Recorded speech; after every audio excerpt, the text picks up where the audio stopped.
Bonsoir à toutes et à tous, bienvenue pour ce Lucarne américaine, il est 22 h ou presque, on y est presque.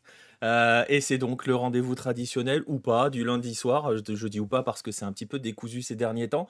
Et d'ailleurs je pense que ça va être le dernier de l'été parce que à suite je vous expliquerai mais il y a un programme assez chargé à partir de dans 15 jours, 3 semaines hein, avec la Leagues Cup où il y aura des matchs à peu près tous les soirs. Donc ça va un petit peu bousculer les plannings et tout. Donc je pense qu'on laissera reposer tranquillement les lucarnes américaines et on les reprendra une fois que les choses seront revenues sur des rythmes habituels. Je le disais donc, on est lundi soir, il est presque 22 h. C'est donc le rendez-vous, le moment pour faire un petit peu le tour des Amériques. On va rester beaucoup plus au nord, central et Caraïbes hein, ce soir. Si vous avez suivi sur les réseaux, vous savez qu'on va parler de beaucoup et que de la Gold Cup. Hein, c'est un spécial débrief de la Gold Cup. Je vais saluer ceux qui sont avec nous dans le chat parce qu'on est en direct sur Twitch. Je le dis pour ceux qui regardent cette émission en replay ou qui l'écoutent en replay. Vous pouvez venir, hein, c'est en direct les lundis à 22 h. Salut à Chilenou, à Nacio, à Kylian, à Nostromo, à Romano, à Red et à Isanoé qui sont déjà présents dans le chat. Voilà, je le disais, on va faire un petit tour tranquille de la Gold Cup. On a pris un petit peu le temps. Salut à Nir aussi qui vient d'arriver et on va débriefer cette compète qu'on a suivie hein, dans l'intégralité. On a fait pas mal de soirées à regarder des matchs qui étaient disponibles gratuitement sur YouTube. C'est important d'insister là-dessus parce que c'est du foot gratuit et légal. Donc c'était plutôt pas mal. Et donc on va consacrer cette émission-là à revenir. On va essayer de tirer les grands enseignements. Vous imaginez qu'on va pas faire équipe par équipe parce que là sinon on y est jusqu'à encore demain matin. Et c'est pas trop l'idée non plus. Faut pas que ça soit non plus un petit peu trop assommant. Donc j'ai essayé d'un petit peu d'angler les choses. On va en parler dans un instant. Le temps pour moi de saluer Paul et qui vient d'arriver aussi. Et puis voilà, on va donc tranquillement débriefer cela. Je ne vous ferai pas de Golasso Hello dans cette émission cette semaine pour une raison toute simple, c'est que je pense que je ferai un autre petit live dans la semaine. Enfin, il y en aura d'autres, mais je ferai autre chose et on regardera quelques images et quelques buts. J'en ai sélectionné quelques-uns et je vous avoue que ça commence à être un petit peu compliqué entre guillemets pour les Golasso Hello parce que l'idée c'est qu'ils soient aussi faciles à voir pour tout le monde. Et donc présent par exemple sur les réseaux sociaux, quand je fais le sondage, c'est sur Twitch.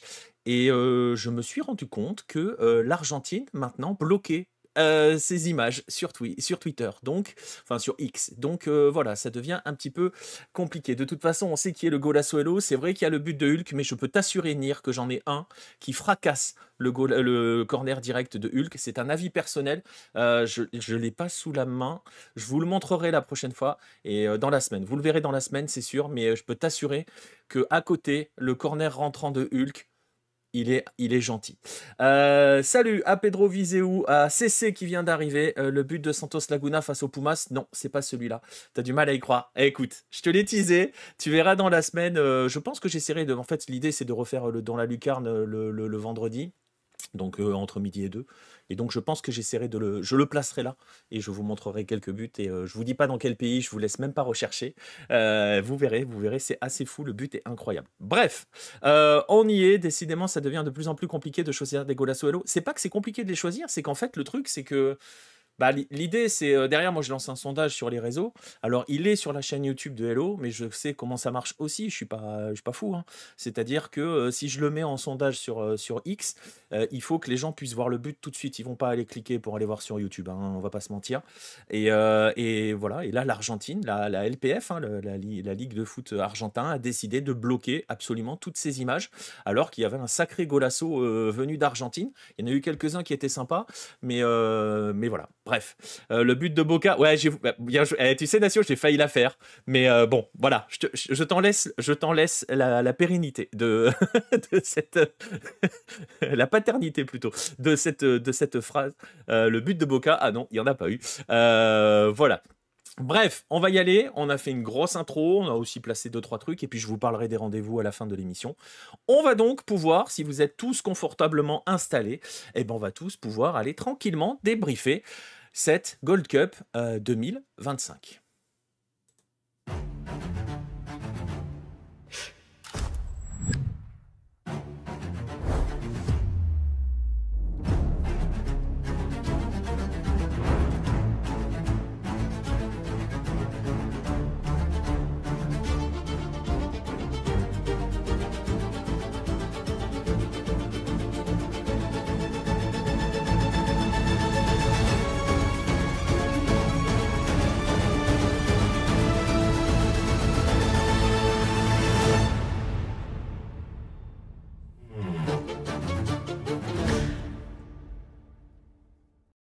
Voilà, un joli petit clip pour démarrer, et un très, très beau trophée, on l'avait dit, hein, le soir, il est quand même très spécial ce trophée, ce trophée. Il est quand même incroyable, la bande annonce est magnifique, franchement, c'est pour ça que je voulais la mettre, elle est absolument magnifique. Tout est bien calé, l'image et tout, enfin, c'est magnifique.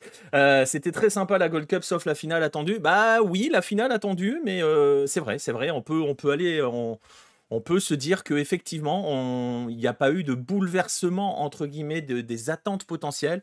Il y a eu aussi des rendez-vous manqués, des choses que l'on avait attendues et qui n'ont pas eu lieu, malheureusement. Malheureusement pour le suspense ou je sais pas, mais on a découvert d'autres choses et on va parler de tout cela. Donc, maintenant. On va donc, voilà, la finale attendue, hein, c'était ce fameux Mexique-États-Unis. Finale attendue, oui, oui, on peut dire plus ou moins, parce qu'on avait dit en début de compétition qu'il y avait quand même de sacrés empêcheurs de tourner en rond et des équipes qui pouvaient être potentiellement un petit peu plus favorites. On attendait, enfin, c'est fait bizarre de le dire comme ça, mais on n'attendait pas forcément les États-Unis, vu qu'ils n'avaient pas l'équipe, la véritable équipe présente à la Gold Cup. Mais il n'empêche donc que cette Gold Cup 2025, elle a été remportée par le Mexique. Donc c'est le Mexique qui a soulevé la Gold Cup, c'est sa 10e dans l'ère Gold Cup, hein. C'est donc depuis 1991. Je rappelle que la Gold Cup est créée plus ou moins après le fabuleux parcours du Costa Rica à la Coupe du Monde italienne de 90. Donc ça donne un petit peu l'idée de créer cette histoire-là. Il y a une montée aussi de la CONCACAF à ce moment-là. Ça s'est organisé un petit peu plus. On en a parlé dans un papier, hein, du parcours du Costa Rica de 90. Mais la Gold Cup arrive véritablement à partir de 91. Avant, c'était ce que l'on appelait le CONCACAF Championship. Et c'était plus ou moins à partir des années 70, c'était le moment où on pouvait, enfin c'était le tournoi qualificatif pour les Coupes du Monde.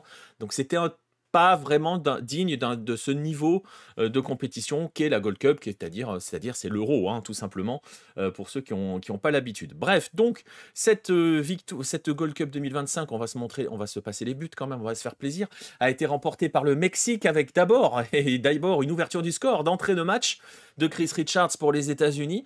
On s'est dit, ah, là, il va y avoir match, ça va être sympa, il va se passer des choses, parce qu'on s'imaginait alors que les Américains allaient mettre de l'intensité, allaient venir bousculer le Mexique. C'est ce que l'on attendait de cette finale, à savoir que les États-Unis jouent le rôle véritable qu'on devait leur donner, c'est-à-dire d'aller véritablement chercher le Mexique qui n'avait pas vraiment été bousculé jusqu'ici. Et puis, malheureusement, non.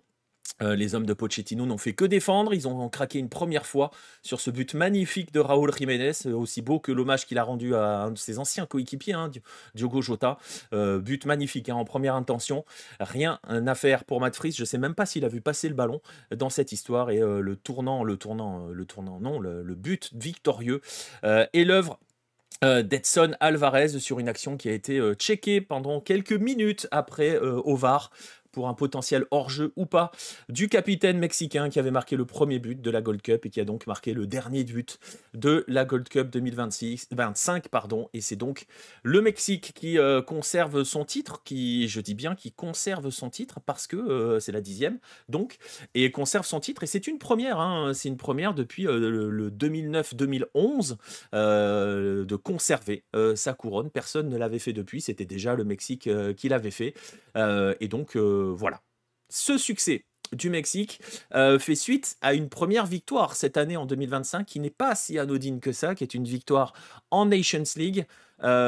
C'était en mars dernier, ils avaient battu Panama en finale. Là aussi, la finale avait été marquée par Raúl Jiménez puisqu'il s'était offert un doublé à cette occasion-là. Et donc, ça conclut, hein, concrètement une très très belle année 2025 pour le Mexique, qui sortait d'une année 2024 assez compliquée, notamment avec une Copa América catastrophique, avec l'arrivée de Javier Aguirre en juillet l'année dernière, donc il y a à peu près un an, qui lui, pour le coup, n'a pas bâti une équipe hyper spectaculaire, mais qui a mis en place une machine qui fonctionne. Vous avez compris qu'on est déjà en train de commencer à débriefer ce que fait le Mexique. Et donc, voilà, Mexico, ouais, voilà, c'est ça. J'ai bien aimé Pochettino quand il a... Ah, j'ai pas la suite, Nouvé. Quand il a... Oui, je vois ce que tu veux dire. Quand il a... Bah oui, on en parlera de Pochettino dans un instant. Un succès du Mexique, un peu grâce à West Ham, j'ai envie de dire quand même. C'est vrai, c'est vrai. Et tu peux le dire, Salim, tu peux le dire. Tu peux le dire. Bref, donc on est déjà un petit peu parti hein, dans le débrief de ce Mexique.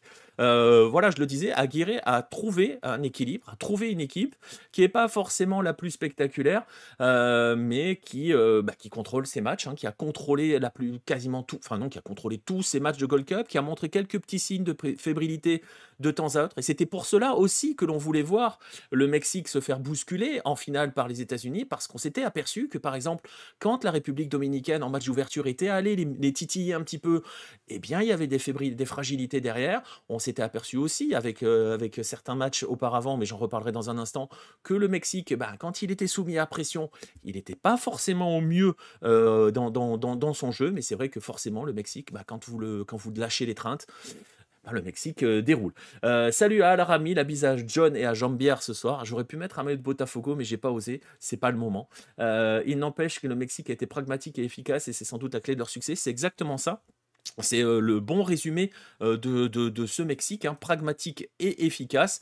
Un Mexique qui donc garde sa couronne. Et je le disais donc, c'est peut-être le bémol sur cette Gold Cup, c'est que on n'a pas la sensation que le Mexique a eu un adversaire qui est venu essayer de véritablement le chatouiller. Il y a eu un petit peu le Costa Rica, et on a vu que ça n'a pas été si simple pour le Mexique, mais c'était un match particulier, dernier match de groupe, le match nul, ça a arrangé un petit peu tout le monde, parce que ça permettait au Mexique de rester premier, le Costa Rica restait second, mais invaincu surtout. Donc c'était un match pas véritablement avec enjeu, et ensuite, le parcours a été plutôt tranquille hein, pour le Mexique, qui est tombé face à des équipes qui n'ont pas cherché justement à le faire trébucher. Et justement, c'est là la limite que l'on peut fixer à ce Mexique-là. C'est est-ce que quand ce Mexique va être bousculé l'année prochaine, notamment à la Coupe du Monde, est-ce qu'il pourra tenir? On a vu, et on en avait parlé au départ au coup d'envoi de la compétition, on a vu que le Mexique, quand en match amicaux, on a vu quand il s'est fait étriller, notamment par la Suisse, que dès qu'il est bousculé, dès qu'il y a une équipe qui met de l'intensité, qui vient l'agresser, ça se fragilise, ça casse de partout. On a vu des points de fragilité défensifs de ce Mexique-là, et c'est un petit peu la question qu'on peut se poser. Est-ce que ce Mexique-là pourra donc résister à une pression potentielle, potentielle. J'avais reçu un message, mais j'ai pas bien vu. Ok. Bref, j'ai eu une interruption. Voilà, c'est pas grave. J'ai eu un message qui m'a perturbé pendant ce temps-là. Heureusement que les USA ouvrent le score en finale pour un semblant de suspense quand il n'y avait qu'une seule équipe sur le terrain. Et ça va être l'un des reproches. On va en parler dans un instant, nous, des États-Unis. Parce que ça, c'est un des grands reproches que l'on peut faire à Pochettino sur cette finale, notamment. Et on parlait de pragmatisme et d'efficacité pour le Mexique. Il y a c'est assez particulier la notion de pragmatisme pour les États-Unis. On va y arriver dans un instant. La chose qu'il faut retenir, parce que j'ai donné un bémol quand même sur les États-Unis, on va quand même retenir que ce Mexique-là a gagné une chose, surtout en 2025. Je vous rappelais hein, tout à l'heure en introduction à quel point ça avait été compliqué l'année 2024, à quel point il y avait un désamour aussi du public mexicain. Il y avait des fans qui sifflaient. Je rappelle que le Mexique joue tous ses matchs amicaux aux États-Unis, ne joue jamais au pays, et que même aux États-Unis, avec donc les fameuses maletas, les fameux billets verts des supporters du Tri exilés aux États-Unis, ça commençait à vaciller dans les tribunes. Il y avait des sifflets, il y avait des gens qui ne venaient plus, ça avait du mal à remplir les stades. Donc il y avait un climat qui était un petit peu turbulent, on va dire, autour de la sélection. Et là, ce qu'a fait Javier Aguirre, justement avec ce pragmatisme, avec cette efficacité relative, hein, parce qu'il y a quand même beaucoup d'occasions gâchées, donc on va pas mettre le côté le Mexique est ultra efficace, il y a quand même des choses à travailler encore dans les zones de vérité, mais ce Mexique-là s'est offert la paix. Tout simplement, il va pouvoir travailler sereinement. Ça va dépendre aussi de ce qui va se passer durant les prochains matchs amicaux, parce que il y a cette fameuse idée du plafond de verre mexicain qui a été abordée avec les matchs amicaux d'avant Gold Cup, de savoir, tiens, est-ce que le Mexique, quand il commence à jouer une nation qui est top 20 mondiale, est-ce qu'il y arrive? Est-ce que sa limite n'est pas là? Pour l'instant, ils se sont offert la paix, ils ont réussi, entre guillemets, à reconquérir une partie de leur public, parce qu'on sait comment ça marche, hein. Quand tu gagnes, tu reconquiers. Voilà, pour quelle raison le Mexique ne joue jamais à domicile? C'est fou quand même. La raison, elle est financière, hein, Alarami. C'est uniquement ça. C'est-à-dire que quand tu fais un match amical, à Los Angeles ou à Houston, déjà tu vends les billets plus cher, et en plus tu joues devant, tu t'assures d'avoir un stade notamment plein avec des billets plus chers, donc tu t'en mets plein les poches. C'est aussi simple que ça. Voilà. Alors que si tu vas jouer, t'as les structures hein, pour jouer au Mexicain. Tu peux jouer, si t'as pas envie de jouer au Volcan, tu peux jouer à l'Azteca, tu peux jouer à l'Akron, tu peux jouer au BBVA, les 3 stades de la future Coupe du Monde. Mais voilà. Les places, tu pourras pas les vendre aussi cher que si tu les vends aux exilés mexicains présents aux États-Unis. Donc voilà, en tout cas, plus efficace que Canada et Panama, ça c'est sûr, on va en parler dans un instant. Bref, que dire donc de ce champion? Alors déjà que c'est un champion sans contestation possible, hein, parce que vraiment, je le disais, le Mexique a vraiment contrôlé sa Gold Cup, a maîtrisé l'ensemble de ses matchs, a eu des petits moments un petit peu plus compliqués, je pense surtout au match d'ouverture où ça a été un petit peu bizarre quand le match est serré au final, et ça a été un peu bizarre parce qu'on se dit que un Mexique à fond en première mi-temps aurait dû se mettre à l'abri, et ne s'est pas mis à l'abri et s'est mis en danger du coup. Mais généralement a plutôt contrôlé sa Gold Cup et a même contrôlé sa finale. Et pourquoi le Mexique a contrôlé sa finale? C'est parce que l'un des 2 autres pays hôtes, hein, vous avez compris qu'on est dans cette première partie, on va focaliser sur les pays hôtes, hein, parce qu'on est quand même à 1 an de la Coupe du Monde, et que c'était la dernière compétition internationale pour ces 3 pays hôtes avant la Coupe du Monde. Maintenant, ils vont jouer que des matchs amicaux. Donc c'était vraiment la dernière épreuve véritable, le dernier baptême du feu avant la Coupe du Monde, dans des conditions où il y a une pression. Et vous allez voir que ça a des conséquences quand on va aborder le Canada. Et donc, parenthèse entre les deux, entre Mexique et Canada, le finaliste, les États-Unis. Des États-Unis, on savait, avant avant la Gold Cup, on savait que ce n'était pas l'équipe que l'on verrait probablement à la Coupe du Monde 2026. C'était une équipe un petit peu bis.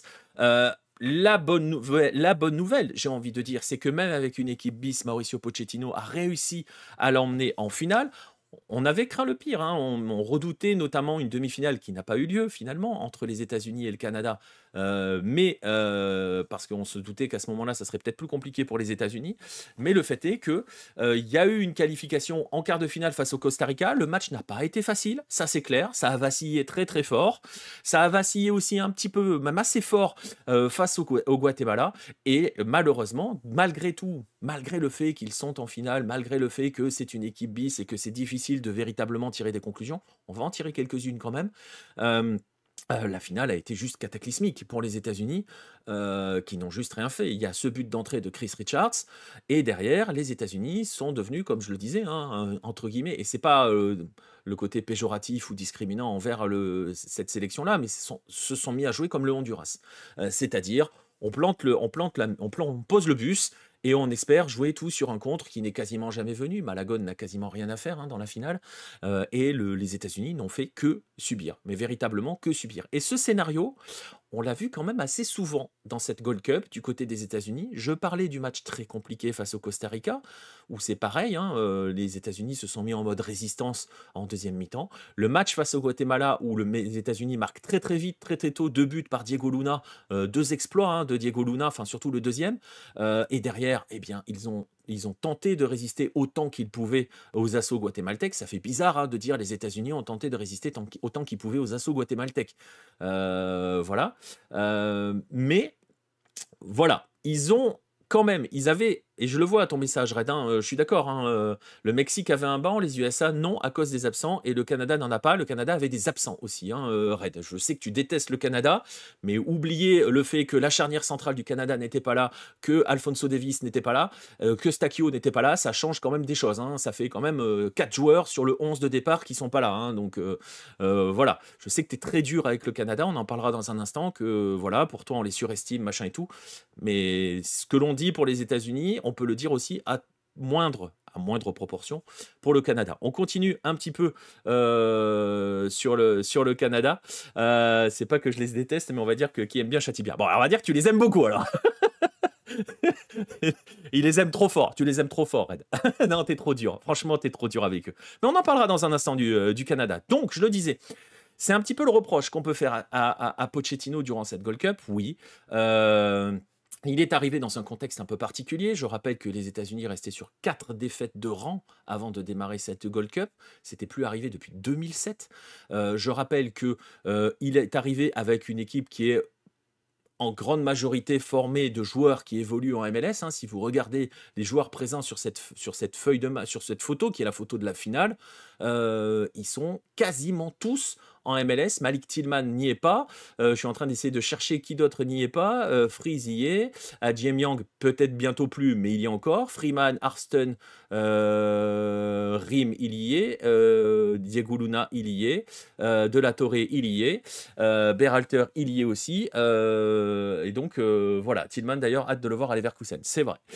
C'est vrai, c'est vrai. Ouais, et d'ailleurs, Malik Tillman a été l'une des belles révélations. Enfin, de révélations. Je ne sais pas si on peut parler de révélation pour Malik Tillman. En tout cas, ça a été le patron de cette sélection offensivement avec un autre garçon qui est présent sur cette photo. J'en parlerai dans un instant. Alors, je le disais, c'est difficile. Il y avait ce contexte, il y avait cela. On peut critiquer donc Pochettino sur ce qu'il a fait de cette équipe-là, sur le côté, sur les intentions, sur voilà, on n'a pas, enfin, je ne vais pas dire on n'a pas compris ce que voulaient faire les États-Unis. On a surtout compris qu'ils ne voulaient pas prendre beaucoup de risques et pas faire grand-chose. C'est particulier parce que on a vu des débuts de match où ils sont partis agresser, où ils ont mis de l'agressivité et ça fonctionnait. Voilà, c'était. C'est peut-être la seule chose qu'on peut garder d'ailleurs, hein, de cette équipe-là, c'est qu'elle a un côté maintenant, elle cherche à agresser l'adversaire, chose qu'elle ne faisait pas avant avec Berhalter. Bon, c'est pas compliqué, tu vas me dire, mais voilà, spoiler, il ne parle pas d'Adjem Yang. J'ai dit juste Adjem Yang, je vais en parler dans un instant. C'est une nouvelle équipe pour lui, je suis d'accord.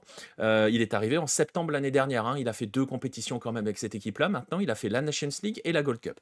Pas forcément avec les mêmes groupes, mais voilà, c'est aussi cette gestion que l'on peut critiquer, mais on peut tirer quelques conclusions. On va en tirer quelques-unes très rapides, parce que c'est vrai que c'est difficile de se dire, tiens, bah, que feront les États-Unis l'année prochaine? Est-ce que cette équipe-là, est-ce que, voilà, je le disais, hein, à chaque live, à chaque fois qu'on regardait les États-Unis, combien de joueurs de cette équipe-là seront sur la feuille de match au coup d'envoi, enfin sur le 11 de départ du premier match de Coupe du Monde?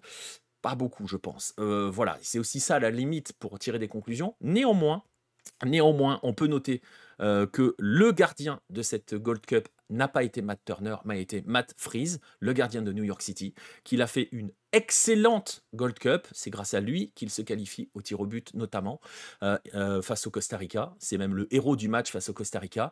Lui a marqué beaucoup, beaucoup, beaucoup de points. Je rappelle que avant la Gold Cup, on pensait que la hiérarchie, c'était 1. Turner 2, Schulte 3, Stephen et Freeze 4. Peut-être que Matt Freese a gratté beaucoup, beaucoup, beaucoup de place. Il n'a rien à se reprocher sur les 2 buts qu'il prend en finale. Il n'y a pas eu de véritable boulette pendant cette compétition. Il a même été surtout assez solide. Donc, c'est peut-être l'un des enseignements. Je le disais aussi, ça c'est peut-être un des vrais enseignements. L'autre enseignement qu'on peut tirer, c'est qu'il y a des joueurs, toujours dans l'optique de se dire, tiens, qui peut avoir marqué des points? On le disait à l'instant, Malik Tillman, très clairement, a probablement marqué des points dans cette sélection, même si on sait qu'il est déjà, voilà, hein, il est déjà bien placé, il évolue dans des gros clans. Là, il vient partir à Leverkusen, donc forcément, il va continuer de grimper, entre guillemets, en termes de niveau. Mais il y a un joueur, on peut éventuellement parler de Mark Safston, qui a joué dans un rôle particulier, puisqu'il était latéral gauche. Si vous suivez la MLS, vous savez que d'habitude, Arston, il est ailier gauche. Donc là, il a joué latéral gauche et il a fait le taf. Donc il peut venir s'inscrire dans la rotation, sachant qu'en plus, il est extrêmement performant en club, et que c'est peut-être pas sûr qu'il reste éternellement à Columbus. En tout cas, peut-être que d'ici la Coupe du Monde, il aura changé de club. Donc voilà, attention à Arston. Mais surtout, l'homme qui a marqué des points, c'est le numéro 10 que vous avez à droite sur cette image, c'est Diego Luna, sur qui le jeu a reposé, hein, très clairement. Il y avait l'association avec Malik Tillman, mais dans une équipe qui avait un petit peu de mal à créer, le véritable créateur, c'était Diego Luna. Lui a vraiment marqué des points, et a marqué des points surtout que ça s'inscrit dans une optique où la ligne offensive des États-Unis, l'animation offensive des États-Unis, elle a été très compliquée quand même, hein, dans cette Gold Cup. Je pense notamment à Patrick Aguemian qui, lui, tu vois, j'y viens, lui n'a clairement pas marqué de points, parce que extrêmement maladroit, parce que pas forcément maladroit. On va rester sur le mot maladroit de manière générale, hein, dans les choix, dans le geste final, dans les déplacements, dans sa connexion avec ses coéquipiers. Ça a été très compliqué pour Aguemian, qui est en train plus ou moins de préparer un transfert pour l'Europe, hein. Il va arriver en Europe, donc on va voir aussi. Mais lui avait entre guillemets une carte à jouer, c'est compliqué, hein, aurait pu aller essayer de jouer une carte. À mon avis, ça va être très compliqué pour lui, à moins qu'il explose tout dans un futur transfert européen. J'ai vu qu'il y avait des rumeurs qu'il avait envoyé un temps du côté de la Ligue. Peut-être que certains joueurs ont marqué des points en vue de la prochaine Coupe du Monde. Je pense à Luna et Tillman. Bah voilà, Nostromo, tu vois, on est en train d'y arriver. Diego Luna, très très bien. Oui, Diego Luna, très très bien. On va donc quand même pondérer. Parce que je le disais, c'est compliqué de tirer de véritables conclusions des États-Unis. Je vais juste comme ça, brièvement, vous lister les joueurs qui n'étaient pas là. Certains pour blessure, certains à cause de la Giannis International Cup, d'autres parce qu'ils préféraient se reposer pour bien préparer une saison prochaine qui allait être très très dure pour eux. La bise à Christian Pulisic. D'ailleurs, je commence par lui dans les absents. Christian Pulisic, Anthony Robinson, Weston McKennie, Floraline Balogun, Timothy Weah, Serginho Dest, Joe Reyna, Younous Moussa et Ricardo Pepi. Voilà les absents de cette liste. On parlait de profondeur de banc manquante pour les États-Unis. On a peut-être vu aussi ceux qui peuvent venir combler et apporter cette profondeur de banc derrière tous les joueurs que j'ai cités. Il en manque d'autres potentiels, bien évidemment, mais voilà. Jouer une compète et gérer un transfert, ça va pas ensemble. C'est possible, mais je sais pas si gérer son transfert en même temps, si tu vois ce que je veux dire. Maintenant, peut-être que oui, il avait la tête ailleurs, hein, à Jiemang, peut-être. Le fait est que, et ça c'est quelque chose que l'on va continuer de dire et que j'ai déjà dit et que je suis obligé de répéter, euh, si cette Gold Cup, si ça avait été la Gold Cup 2023, on aurait dit que Pochettino faisait un bon travail, enfin que commençait à construire, qu'on était au début d'un cycle, que c'était extrêmement intéressant par rapport à l'avenir, parce que ces joueurs-là peuvent venir s'installer, peuvent venir apporter une concurrence, je pense à Freeze, etc. Et que à 3 ans de la Coupe du Monde, c'est parfait pour créer cette fameuse émulation qui va être nécessaire pour grimper, pour monter en régime pour les États-Unis. Le problème, c'est qu'on est à 1 an de la Coupe du Monde, qu'il va rester quoi, 5, 6, 7 amicaux d'ici là, et que donc, mais ça, ce n'est pas la faute de Pochettino, c'est la faute de la fédération. Les États-Unis ont tout simplement perdu 2 ans de travail, et donc Pochettino se retrouve à devoir courir après le temps. Il va aborder une seule compétition majeure avec les États-Unis, parce que c'est pareil, hein, on commence à entendre dire aux États-Unis parmi les suiveurs, beaucoup doutent sur du fait qu'il puisse aller au-delà de 2026. Hein. En gros, il est venu faire une piche pour aller jouer une Coupe du Monde, pour aller diriger une sélection pendant la Coupe du Monde, et il y a moyen pour qu'après, basta. Hein. Donc voilà, on verra. On verra à ce moment-là.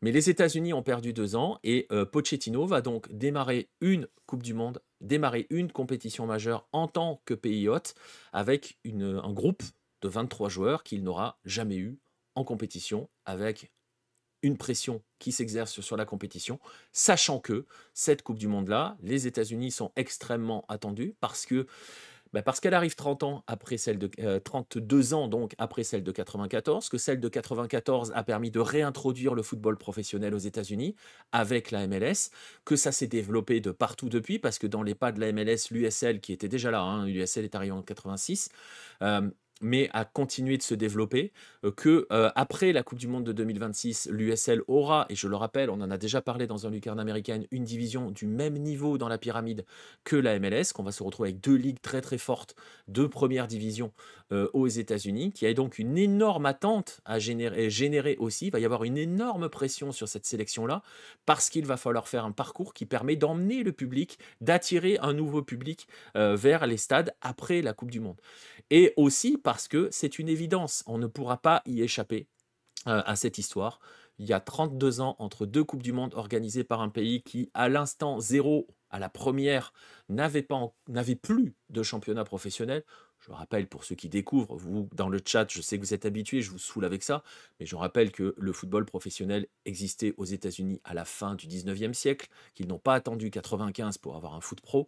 Ça, c'est une parenthèse, mais on va forcément mesurer l'avant et l'après. On va mesurer, va y avoir forcément des comparaisons entre 94 et 2026, et on attend à ce que cette sélection aille au-dessus, et bien au-dessus de celle de 94. 94 a été une réussite totale, et on connaît les Américains, ils vont faire les choses l'an prochain. Oui, moi, la seule limite que j'ai, alors c'est ce qu'on dit, hein, on en parle souvent dans les lives, on en parle quand on fait les lives MLS aussi, on sait très bien que les Américains en Coupe du Monde, ils déçoivent jamais. ils font au minimum le boulot. Sauf que là, sur cette coupe du monde-là, on leur demande pas de faire minimum le boulot. On a déjà eu le débat, hein, sur le côté, oui, bon, s'ils sortent de leur groupe, qu'ils vont en 16e et qu'ils se prennent les Pays-Bas, ça peut être compréhensible qu'ils puissent être éliminés. Sauf qu'on attend des États-Unis qu'ils aillent beaucoup plus loin. En gros, il faut que ce soit le pays hôte parmi les 3 qui va le plus loin. Voilà, la pression, je pense, elle est là pour que l'on puisse dire que la Coupe du monde est réussie. Parce que, et c'est l'exemple que je donne tout le temps, la Coupe du monde 2022, on n'a pas retenu grand-chose des États-Unis, qui étaient en 8e de finale, mais on n'a pas retenu grand-chose en termes d'émotion. Je ne parle pas en termes de résultats, en termes d'émotion. Et quand tu veux aller toucher une population qui ne te suit déjà à l'origine, qui ne te suit pas, que tu veux aller chercher quelqu'un, les gens en plus, les cercles périphériques, il faut générer des émotions, il faut une épopée. Voilà, tout simplement. Pochettino est une fraude, nous dit Paul Bismuth. Je sais pas. Écoute, on verra. On verra. On verra. On verra. Et pourtant, ils font un très bon match contre les Pays-Bas. Oui, mais ils prennent 3-1. Et du coup, on se dit, bah, ils sont sortis face aux Pays-Bas parce que les Pays-Bas étaient plus forts qu'eux. Mais au final, ce que je veux dire, c'est que tu sors de la Coupe du Monde de 2022 des États-Unis en te disant, bon, bah, ils pouvaient pas aller plus haut. Tu vois, il y a le côté, il n'y a pas l'épopée, il n'y a pas emporter les gens. 94 est une réussite parce que les États-Unis ont levé les foules. Personne ne les attendait, ils ont levé les foules. Ils n'ont pas gagné. Hein. On leur dit pas qu'ils ont dit, je demande pas aux États-Unis de gagner la future prochaine Coupe du Monde. C'est pas possible. Enfin, on sait jamais, mais bon. Mais voilà, il va falloir. Voilà, et il va falloir donc créer une épopée, et pour créer une épopée, il aurait fallu créer un groupe plus en amont. Ça, pour le coup, Pochettino, qu'il soit une fraude ou pas, je ne suis pas complètement d'accord là-dessus. Il n'a pas le temps, il n'a pas eu le temps, et c'est pas de sa faute, malheureusement pour lui. On disait surtout qu'il se prépare pour celle de 2026, mais bon, il y a 3 ans. En 3 ans, où sont les progrès? Bah, le problème, c'est ça, Noévé. Le problème, c'est qu'en 3 ans, il y a eu 3 coachs. Voilà. Il y a eu BJ Callahan à la dernière Gold Cup, puisque Berhalter était écarté. Berhalter est revenu, il a fait une Copa América absolument horrible l'année dernière. Il a été viré, parce qu'on savait que de toute façon ça marchait pas, Berhalter. Il y avait aussi des problèmes en coulisses avec Greg Berhalter. Il a été viré, et Pochettino est arrivé en septembre. Donc ça veut dire que Pochettino arrive avec une mission de construire une sélection compétitive en 1 an et demi. Voilà, en gros. Ramener Bruce Arena, ça marche pas trop à San José, il est manager général et ça marche pas trop. Tout le monde croyait que San José allait cette année, grâce à Bruce Arena, revenir. Voilà, bref, laissons Bruce Arena où il est pour l'instant. Bref, voilà pour les États-Unis. C'est vrai que c'est difficile de tirer de vraies conclusions. On commence à avoir des prémices de choses, mais avec ces joueurs-là. Est-ce qu'on verra les mêmes choses avec d'autres joueurs? Comment Pochettino pourra gérer un vestiaire avec des joueurs un petit peu plus compliqués à gérer aussi, hein, dans un cadre de Coupe du Monde? Donc voilà. Tu vois qui pour l'après Pochettino? Perso Nancy. Écoute, je mettrais bien une pièce là-dessus. Je pense très honnêtement que c'était on en a parlé en live samedi soir, hein, que c'était le coup à faire. Wilfried Nancy, d'aller le chercher là. Voilà. Mais ils ont raté Jesse Marsch. Il fallait le faire avant de rappeler Berhalter, en fait. Et je pense qu'ils auraient dû le faire, tu vois, à peu près comme quand le Canada a fait Jesse Marsch en mars. C'est pas un jeu de mots, mais c'est comme ça. Il fallait faire Nancy à la place de garder Berhalter. Fallait virer Berhalter avant la Copa América, comme ça tu aurais eu 2 compétitions pour travailler. Et là, le problème de Pochettino, c'est qu'il a qu'une seule compétition, elle est terminée, et en plus privé de certains joueurs pour plein de raisons. Hein. Il y a des raisons, merci Gianni. On rappellera, hein, je ne vais pas vous mettre la photo, hein, je ne vais pas vous l'imposer. Mais Gianni était à la finale, il a remis le trophée, hein, de la Gold Cup. On rappelle que grâce à sa compétition de merde, il a totalement invisibilisé la Gold Cup pendant 1 mois. Bref, je ne sais pas si Nancy veut une sélection, mais je pense que si on avait proposé le poste à Wilfried Nancy, il aurait bien réfléchi. Bref, je parlais justement du Canada à l'instant, de Jesse Marsch. On va en parler du Canada. On va en parler de cette sélection canadienne. Et là, Red, il va se lâcher parce qu'il les aime trop. Il les aime trop. Et alors, si on doit justement dans ce focus sur les 3 pays hôtes, je le disais, le Mexique s'est offert la paix des braves. Les États-Unis, on est un peu dans un entre-deux, on est encore sur le ouais, bon. On n'attendait pas grand-chose. Je ne vais pas dire qu'on a été déçus, mais un petit peu quand même. Mais le véritable échec, et on va le dire clairement, le véritable échec parmi les 3 pays hôtes, c'est le Canada. Alors pourquoi on parle d'échec pour le Canada quand on sait que Mexique et États-Unis sont généralement ceux qui ravagent la Gold Cup? Je rappelle que le Canada est le seul autre pays à avoir gagné la Gold Cup autre que les États-Unis et le Mexique. C'était en 2000. Pourquoi est-ce qu'on peut parler véritablement d'échec pour le Canada? Ben, pour une raison toute simple, et cette raison qui pourrait s'appliquer à la prochaine coupe du monde, qui s'est déjà un petit peu appliquée à la dernière coupe du monde et qu'on pensait que Jesse Marsch avait réussi à vaincre pendant la Copa América, c'est cette fameuse barrière psychologique. Le Canada est arrivé à cette Gold Cup en étant parmi les favoris et pour beaucoup, pas que pour Bibi, pour beaucoup de gens, le Canada c'était un petit peu l'année pour le Canada. On avait une équipe bis pour les États-Unis. On avait un Mexique un petit peu prenable, pensait-on. Donc, on se disait, c'est l'année ou jamais pour le Canada. Le fait est qu'au final, bah, c'est un échec total. J'en profite juste pour saluer Dame Not Sorry qui est dans le chat. Je vais attendre le podcast tranquillement. Je suis arrivé trop tard. T'as raté États-Unis et Mexique, ouais.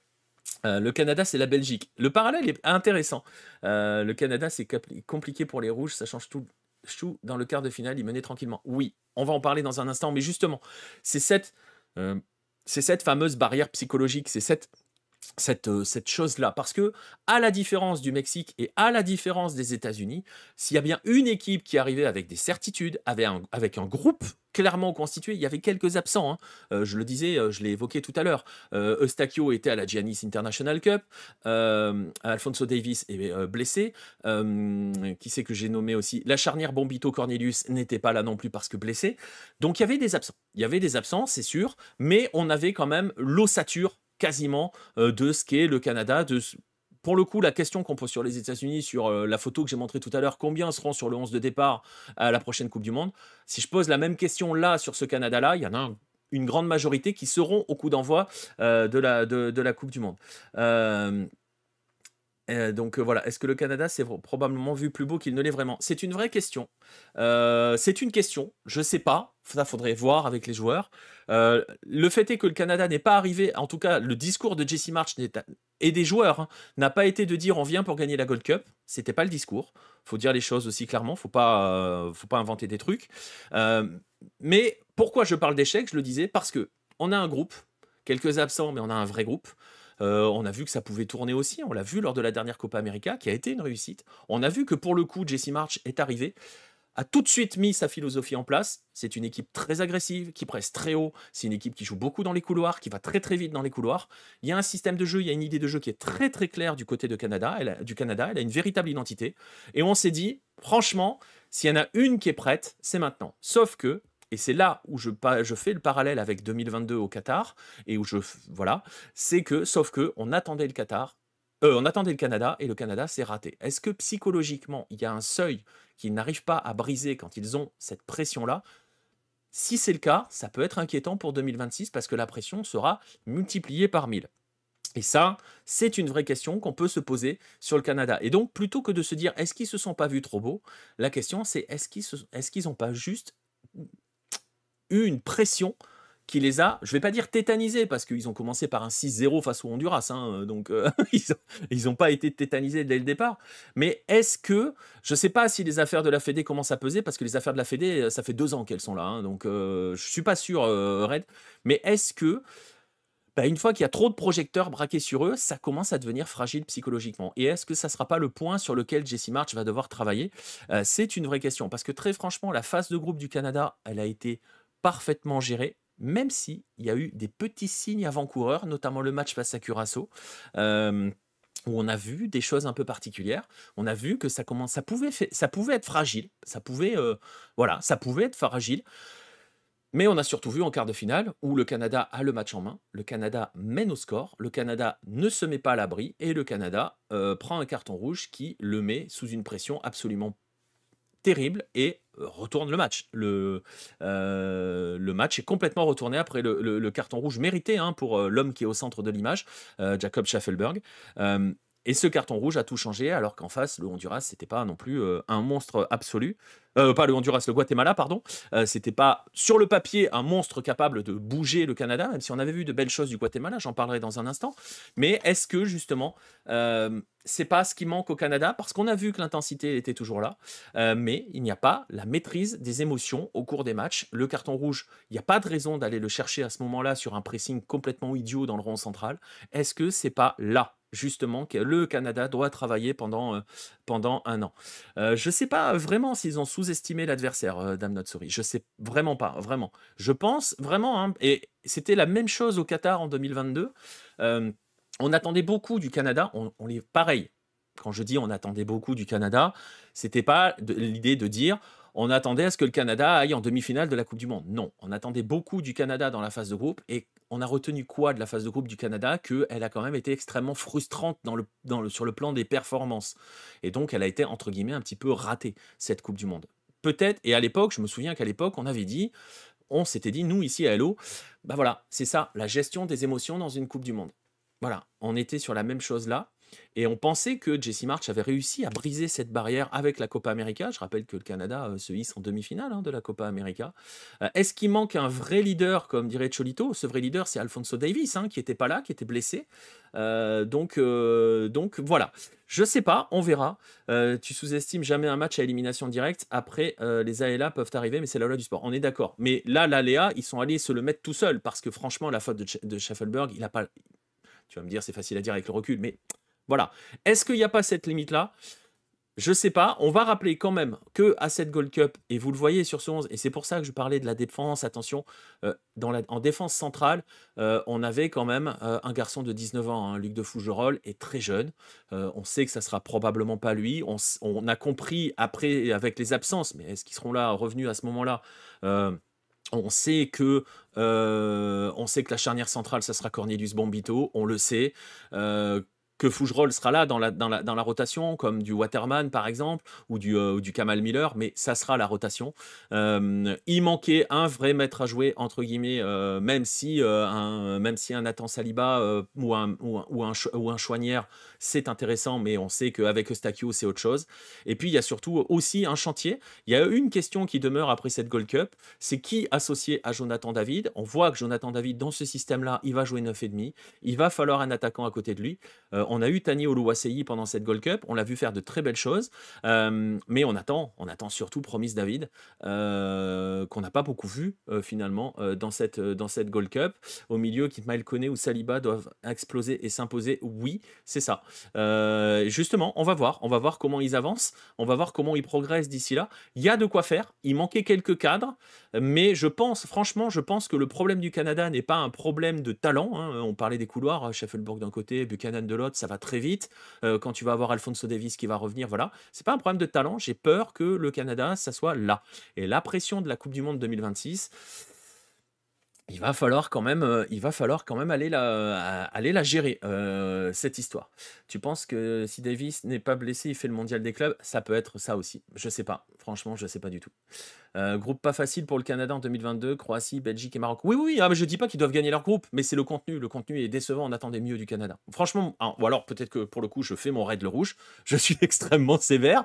Je les aime bien et je les châtie bien. Mais voilà. Ce Canada-là n'aurait jamais fait pire finale que les USA. En fait, la frustration, c'est d'avoir vu le Canada qui s'est en fait tiré une balle tout seul dans le pied face au Honduras. On n'a pas eu la demi-finale États-Unis-Canada. C'est la demi-finale qu'on aurait voulu voir. Et là, franchement, pour le coup, ça aurait peut-être été une autre histoire. C'est ce qu'on a voulu. Donc, c'est parce qu'il manquait Samuel Piette. Je lis pas le mot du milieu parce qu'on ne touche pas à Samuel Piette. Le problème, c'est qu'à part le 6-0 contre le Honduras, pas grand-chose à retenir, bien dommage. Non, mais on les a vus se relâcher un petit peu face à Curaçao et se faire bouger face à Curaçao. Et c'est vrai que le dernier match du groupe a été géré tranquillement parce qu'il n'était pas compliqué non plus. Donc voilà. Et après, franchement, le match face au Honduras, jusqu'à l'exclusion, il est géré. Il est géré. Mais d'un coup, ça pète. Et malheureusement pour eux, bah voilà. Est-ce qu'il y a un plafond de verre encore à briser psychologique? Je pense que c'est vraiment psychologique. Parce que très franchement, autant les États-Unis, il y a encore beaucoup de travail. Mais c'est normal, hein, vu ce qu'on disait tout à l'heure. Autant le Canada, voilà, il a ses certitudes. On sait que c'est un Canada qui va être intense, qui va presser, qui va agresser. Le jeu dans les couloirs, le milieu de terrain qui essaye de garder le ballon, de le maîtriser. Il y a les joueurs pour, hein, on parlait de Saliba, de Chouanière, de Stakio. Tu peux ajouter Isma Koné, ou, voilà, qui va apporter un autre profil, par exemple. Voilà, dans les couloirs, Buchanan, Scheffelberg, c'est pas mal. Alistair Johnson derrière eux, Alphonso Davies de l'autre. Franchement, c'est une équipe très intéressante. Le gardien, c'est clairement Dane Sinclair, hein. On pensait que ça pouvait être Maxime Crépeau, mais ça sera clairement Dane Sinclair. Il l'a installé tout de suite, Jesse March, il reste avec lui. Donc, voilà, c'est une équipe qui a beaucoup de certitudes dans le jeu, qui n'a franchement pas les interrogations entre guillemets que devraient avoir les États-Unis. Même si c'est difficile de parler du groupe des États-Unis parce qu'on ne sait pas quel sera le groupe en 2026 et pour l'instant on les a pas vus jouer ensemble. J'ai peur entre guillemets que la barrière soit psychologique. Ils ont 1 an pour travailler sur cela, pour travailler sur la mentalité, sur cet état d'esprit, sur ce côté. Voilà, sur ce côté, ça peut faire partie du côté ne pas sous-estimer l'adversaire, ne pas se relâcher en fait. Plutôt que se sous-estimer, je me demande si c'est pas se relâcher. Après, un faux pas, ça peut arriver. Je pense qu'en 2026, il y a moyen de sortir des poules, même meilleur troisième. Je m'inquiète pas trop pour eux. Je suis assez d'accord avec toi. Je suis assez d'accord avec toi. Je pense que tu vois, mais c'est ce que je disais dans un live l'autre jour, en parlant de Coupe du Monde réussie ou pas. Pour moi, les États-Unis, si une Coupe du Monde réussie, mais vraiment réussie, c'est un quart de finale. Une Coupe du Monde vraiment réussie pour le Canada, c'est un huitième de finale. Voilà. Pour moi, c'est ça. Ils sortent des poules et ils sortent de leur 16e. Voilà. Parce qu'ils seront tête de série quand même. On parle de 3 nations qui seront tête de série. Donc, ils vont éviter l'une des têtes de série aussi. Donc, tu vois, ça peut aider à aller chercher une première ou une deuxième place. On verra. En tout cas, je ne sais pas si le Canada sort avec beaucoup d'incertitudes par rapport aux certitudes qu'il avait en abordant. Mais le fait est qu'il y a des questions à se poser et il y a un point vraiment central, je pense, à travailler qui va être cet aspect psychologique et émotionnel d'aborder une compétition dans laquelle, et c'est ça vraiment le point sur lequel j'insiste, dans laquelle tu es attendu. Parce que jusqu'ici, quand il avance et caché, le Canada, personne ne les attendait à la Copa América. Quand tu avances caché, voilà. On va pas se mentir, tous les pays vont les vouloir en tête de série. C'est fort probable, oui, oui. Tu le vois, le groupe Japon, Norvège, Italie, pour les USA ou le Canada, possible, c'est possible. Pour le Mexique, c'est un quart, c'est une bonne question. Est-ce que on peut dire que le Mexique, s'il va en 8e de finale, c'est réussi? Non. J'ai presque envie de dire que à la maison, voilà.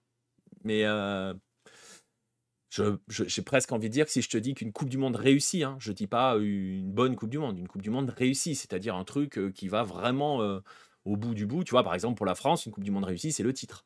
Donc voilà, une Coupe du Monde réussie pour le Mexique, c'est comme les États-Unis, c'est un quart de finale pour moi. Donc voilà. Mais il y a cet inconnu avec le 16e de finale qui vient d'apparaître. Donc voilà. Mais il faut quand même ajouter que le Mexique va jouer à la maison. Et le Mexique à la maison, dans une Coupe du Monde, bon courage aux adversaires quand il va falloir jouer à 2500 mètres à l'Azteca. Bon courage, en plus de la pression des 80 000. Donc voilà. Le Mexique, il est temps de faire une finale ou une demi grand minimum. Ouais, je pense que c'est trop compliqué ça, Dame Not Sorry. Vraiment, je pense que c'est trop compliqué. Voilà, il faut que je prépare mon voyage là-bas. Bah, prépare-toi vite, garçon, ça arrive vite. Bref, on était sur les 3 pays hôtes. On va en rester là sur ces 3 pays hôtes-là. On a dit quand même beaucoup de choses là-dessus. On va passer, et dans un groupe, vraiment, vous allez voir, j'ai regroupé tout le monde, parce que les 3 pays hôtes, maintenant, eux, vont disputer des matchs amicaux pour préparer la Coupe du Monde. Mais il y en a un paquet qui étaient présents à la Gold Cup, qui, eux, vont jouer des éliminatoires pour la Coupe du Monde, qui sont dans le 3e tour des éliminatoires de la Coupe du Monde. Et c'est peut-être le plus gros enseignement de cette Gold Cup, véritablement, c'est que les 3e tours des éliminatoires de la zone CONCACAF vont être absolument exceptionnels. Je vous montre les groupes de ces éliminatoires. 3 groupes de 4 équipes. Je vous explique un petit peu comment ça fonctionne. Si vous n'avez pas suivi ou si vous n'êtes pas au courant. Il y a 3 groupes de 4. Le premier de chaque groupe se qualifie pour la Coupe du Monde. Donc le premier se qualifie directement pour la Coupe du Monde. Et les 2 meilleurs seconds iront en barrage intercontinental. Le barrage intercontinental, on va regrouper tout le monde. Il va y avoir des têtes de série et des matchs à élimination directe. Donc, ces éliminatoires, ce 3e tour des éliminatoires, sans le Mexique, sans les États-Unis, sans le Canada, va être absolument incroyable. Jusqu'ici, on avait toujours ce qu'on appelait l'hexagonale finale. Là, on se retrouve avec 3 groupes de 4 et des groupes absolument fous parce qu'on a eu des équipes qui, pendant cette Gold Cup, ont montré qu'il allait peut-être falloir véritablement compter sur elles. Alors, on va commencer par, j'ai presque envie de dire, le dindon de la farce dans l'histoire. L'équipe qui est 2e au classement de la CONCACAF à l'heure où je parle, j'ai bien dit 2e, derrière le Mexique, cette équipe, c'est Panama. Et c'était l'un des favoris de cette Gold Cup. Je rappelle que Panama était des 2 dernières finales continentale de la CONCACAF, la dernière Nations League face au Mexique, et en 2023 face au Mexique aussi, les 2 dernières finales de la CONCACAF des Nations, Gold Cup et Nations League, étaient avec Panama. Panama est la 2e sélection. Et donc, c'est l'équipe qui était parmi les favoris avec le Canada. Très honnêtement, il y avait un monde dans lequel on avait une finale Panama-Canada parce qu'on attendait tous le Canada-États-Unis en demi-finale et on attendait vraiment tous le Mexique-Panama. Donc voilà, trop déséquilibré à mon groupe, le groupe B, alors que le 3 c'est le plus relevé. Oui, on va en parler des groupes dans un instant. Il y a un monde dans lequel Curaçao termine premier. J'en parlerai de Curaçao, vous inquiétez pas. L'heure de Panama, on aurait aimé un goal demi-pays en finale, exactement. Et alors, c'est très compliqué d'analyser ce qui s'est passé pour Panama dans cette Gold Cup. Pourquoi est-ce compliqué? Parce que très honnêtement, la phase de groupe de Panama a été tranquille, a été véritablement, là pour le coup, on peut vraiment parler d'une équipe qui a géré en maîtrise, en patron, son groupe. Elle était dans le groupe B, je vais vous montrer quand même, vous rappelez quand même, elle était dans le groupe C, pardon. Elle était dans le groupe C, je rappelle qu'à l'époque, on avait dit c'est le groupe de la mort, parce qu'il y avait le Guatemala, qui est toujours casse-gueule en Gold Cup, et qui l'a démontré, demi-finale. Elle était avec la Jamaïque, qui est jamais facile en Gold Cup, et elle était avec la Guadeloupe, qui il y a 2 ans, avait été éliminée lors de la dernière journée de la phase de groupe face au Guatemala. Et en gros, que des équipes à accident potentiel. Sauf que ça a démarré par elle a ravagé la Guadeloupe, le Panama a ravagé la Guadeloupe en match d'ouverture. Le match était plié en 20 minutes et a vraiment survolé, tranquillement géré son groupe, survolé dans le jeu, survolé dans les intentions offensives. Je crois, je n'ai pas vérifié les classements, mais je crois que Panama est la meilleure équipe à l'issue de la phase la meilleure attaque à l'issue de la phase de groupe. Et que s'est-il passé tout simplement pour Panama? C'est vrai que je vous ai pas montré le tableau, hein, je parle depuis tout à l'heure. Est-ce que je l'ai quelque part le tableau final? Oui, il est là. Panama est tombé en quart de finale face au Honduras. Alors, est-ce qu'on peut dire que Panama a choke? Est-ce qu'on peut dire que ils se sont vus trop beaux, que etc., etc. C'est difficile, je trouve, de conclure cela. Salut à ma foi qui vient d'arriver. Parce que Panama a roulé sur le match. Et la seule erreur de Panama, c'est de ne pas avoir tué le match. Le Honduras n'a juste rien fait pendant 75-76 minutes. Et s'est montré dangereux en fin de match, justement quand ça a commencé à devenir un peu tendu, quand tu n'as qu'un seul but d'avance à l'entrée du dernier quart d'heure, ça devient dangereux. Et j'ai oublié de saluer Ibra qui était dans le chat aussi. Salut Ibra. Et Panama s'est fait piéger. C'est véritablement ce que l'on appelle le fameux en football. Comment dirais-je, le fameux match, tu le joues 10 fois, tu le gagnes 9, sauf que le 10e fois, c'est typiquement le match qu'il fallait pas perdre. Si on dit que le Canada a choc, le Panama a choc 1000 fois, je suis pas d'accord sur en fait, je parle du contenu. Sur le contenu, le Canada a pris un bouillon toute la deuxième mi-temps. Le Canada s'est tiré une balle dans la tête tout seul, a commencé à montrer des points de fragilité, notamment face à Curaçao en phase de groupe, a montré que c'était instable sur la gestion des matchs. Panama a roulé sur son groupe, n'a pas un temps faible dans son groupe. Il y a la Guadeloupe qui revient un petit peu, mais le match est déjà plié depuis 2 heures et quand il réaccélère, c'est fini. Franchement, non. Et le match face au Honduras, le Panama l'écrase totalement. Donc il doit y avoir, enfin c'est comme le reste, c'est un peu comme le match d'ouverture, par exemple le Mexique République Dominicaine, on a 3-2 au final, on se dit ouh là là, et je l'ai dit, hein, la République Dominicaine a montré des points de fragilité défensive pour le Mexique, sauf que franchement, c'est pareil, hein, avec Dessy, on réécrit le football. Mais s'il y a 3-0 à la mi-temps pour le Mexique, c'est la même. Hein. Sauf que ça finit pas à 3-2 du coup. Vous voyez ce que je veux dire? Donc, je suis pas dans le même degré de choc. Alors, oui, en termes de résultats, oui, ils ont choc. Ils ont choc puisqu'ils n'ont pas passé le Honduras. Donc, et on attendait le Mexique-Panama. Et ça aurait été probablement, comme tu dis, hein, Noévé, le match le plus intéressant de cette Gold Cup. C'est le match qu'on attendait. C'était la revanche des 2 dernières finales, hein, finale de Gold Cup 2023 et finale de Nations League. Donc voilà. Alors, et le problème, c'est que quand on dit Panama a choc, on se dit ça veut dire qu'ils vont pas dans la bonne direction. Ça veut dire qu'il faut faut presque tout revoir. Bon, on va rappeler qu'il n'y avait pas Coco. Et quand il n'y a pas Coco, il n'y a pas de football. J'exagère, mais bon, voilà. Non, l'objectif le principal objectif pour Panama, c'est ce groupe des éliminatoires. Il y avait cette construction dans le cadre des éliminatoires. Et est-ce qu'il faut jeter quoi que ce soit de cette équipe-là? Non, je le disais, ils ont tout maîtrisé. Ils ont le meilleur buteur du tournoi, Ismaël Diaz. Ils ont montré une force offensive assez folle. Ils ont montré qu'ils avaient une profondeur de banc à leur niveau. Tu pouvais changer les joueurs en cours de match, ça ne changeait pas la maîtrise collective de Panama. Il leur a juste manqué un poil plus d'efficacité dans ce match-là en quart de finale. C'est pour ça que je dis que dire que c'est un véritable échec pour Panama, sur le plan du résultat, oui. Dire que c'est un choc absolu, c'est très sévère. Je vous rappelle par exemple que, demandez par exemple aux Brésiliens ce qu'ils retiennent de la Coupe du Monde 2018 ou 2022. Ils cherchent encore comment ils ont pu être éliminés par la Belgique et la Croatie, hein. Ils se posent encore la question. J'ai vérifié si j'avais mis x2 sur le stream tellement tu parles vite. Je parle trop vite, c'est vrai? Ah mince, je suis désolé, CC. Tu vois, je suis lancé, et quand je suis lancé, voilà, je suis désolé. Je pense que je pourrais pas parler moins vite. Du coup, il faudra que tu regardes en replay en 1.5. J'avais pas fait attention que je parlais aussi vite, mais c'est noté. C'est noté. Bref, tout ça pour dire donc que je trouve que c'est sévère de dire que le Panama a choke. Il y a un échec en termes de résultats, ça c'est sûr. Éliminer en quart de finale, c'est pas ce que l'on attendait. S'ils avaient été éliminés en demi par le Mexique, dans l'absolu, on aurait pu dire jamais 203. Mais voilà.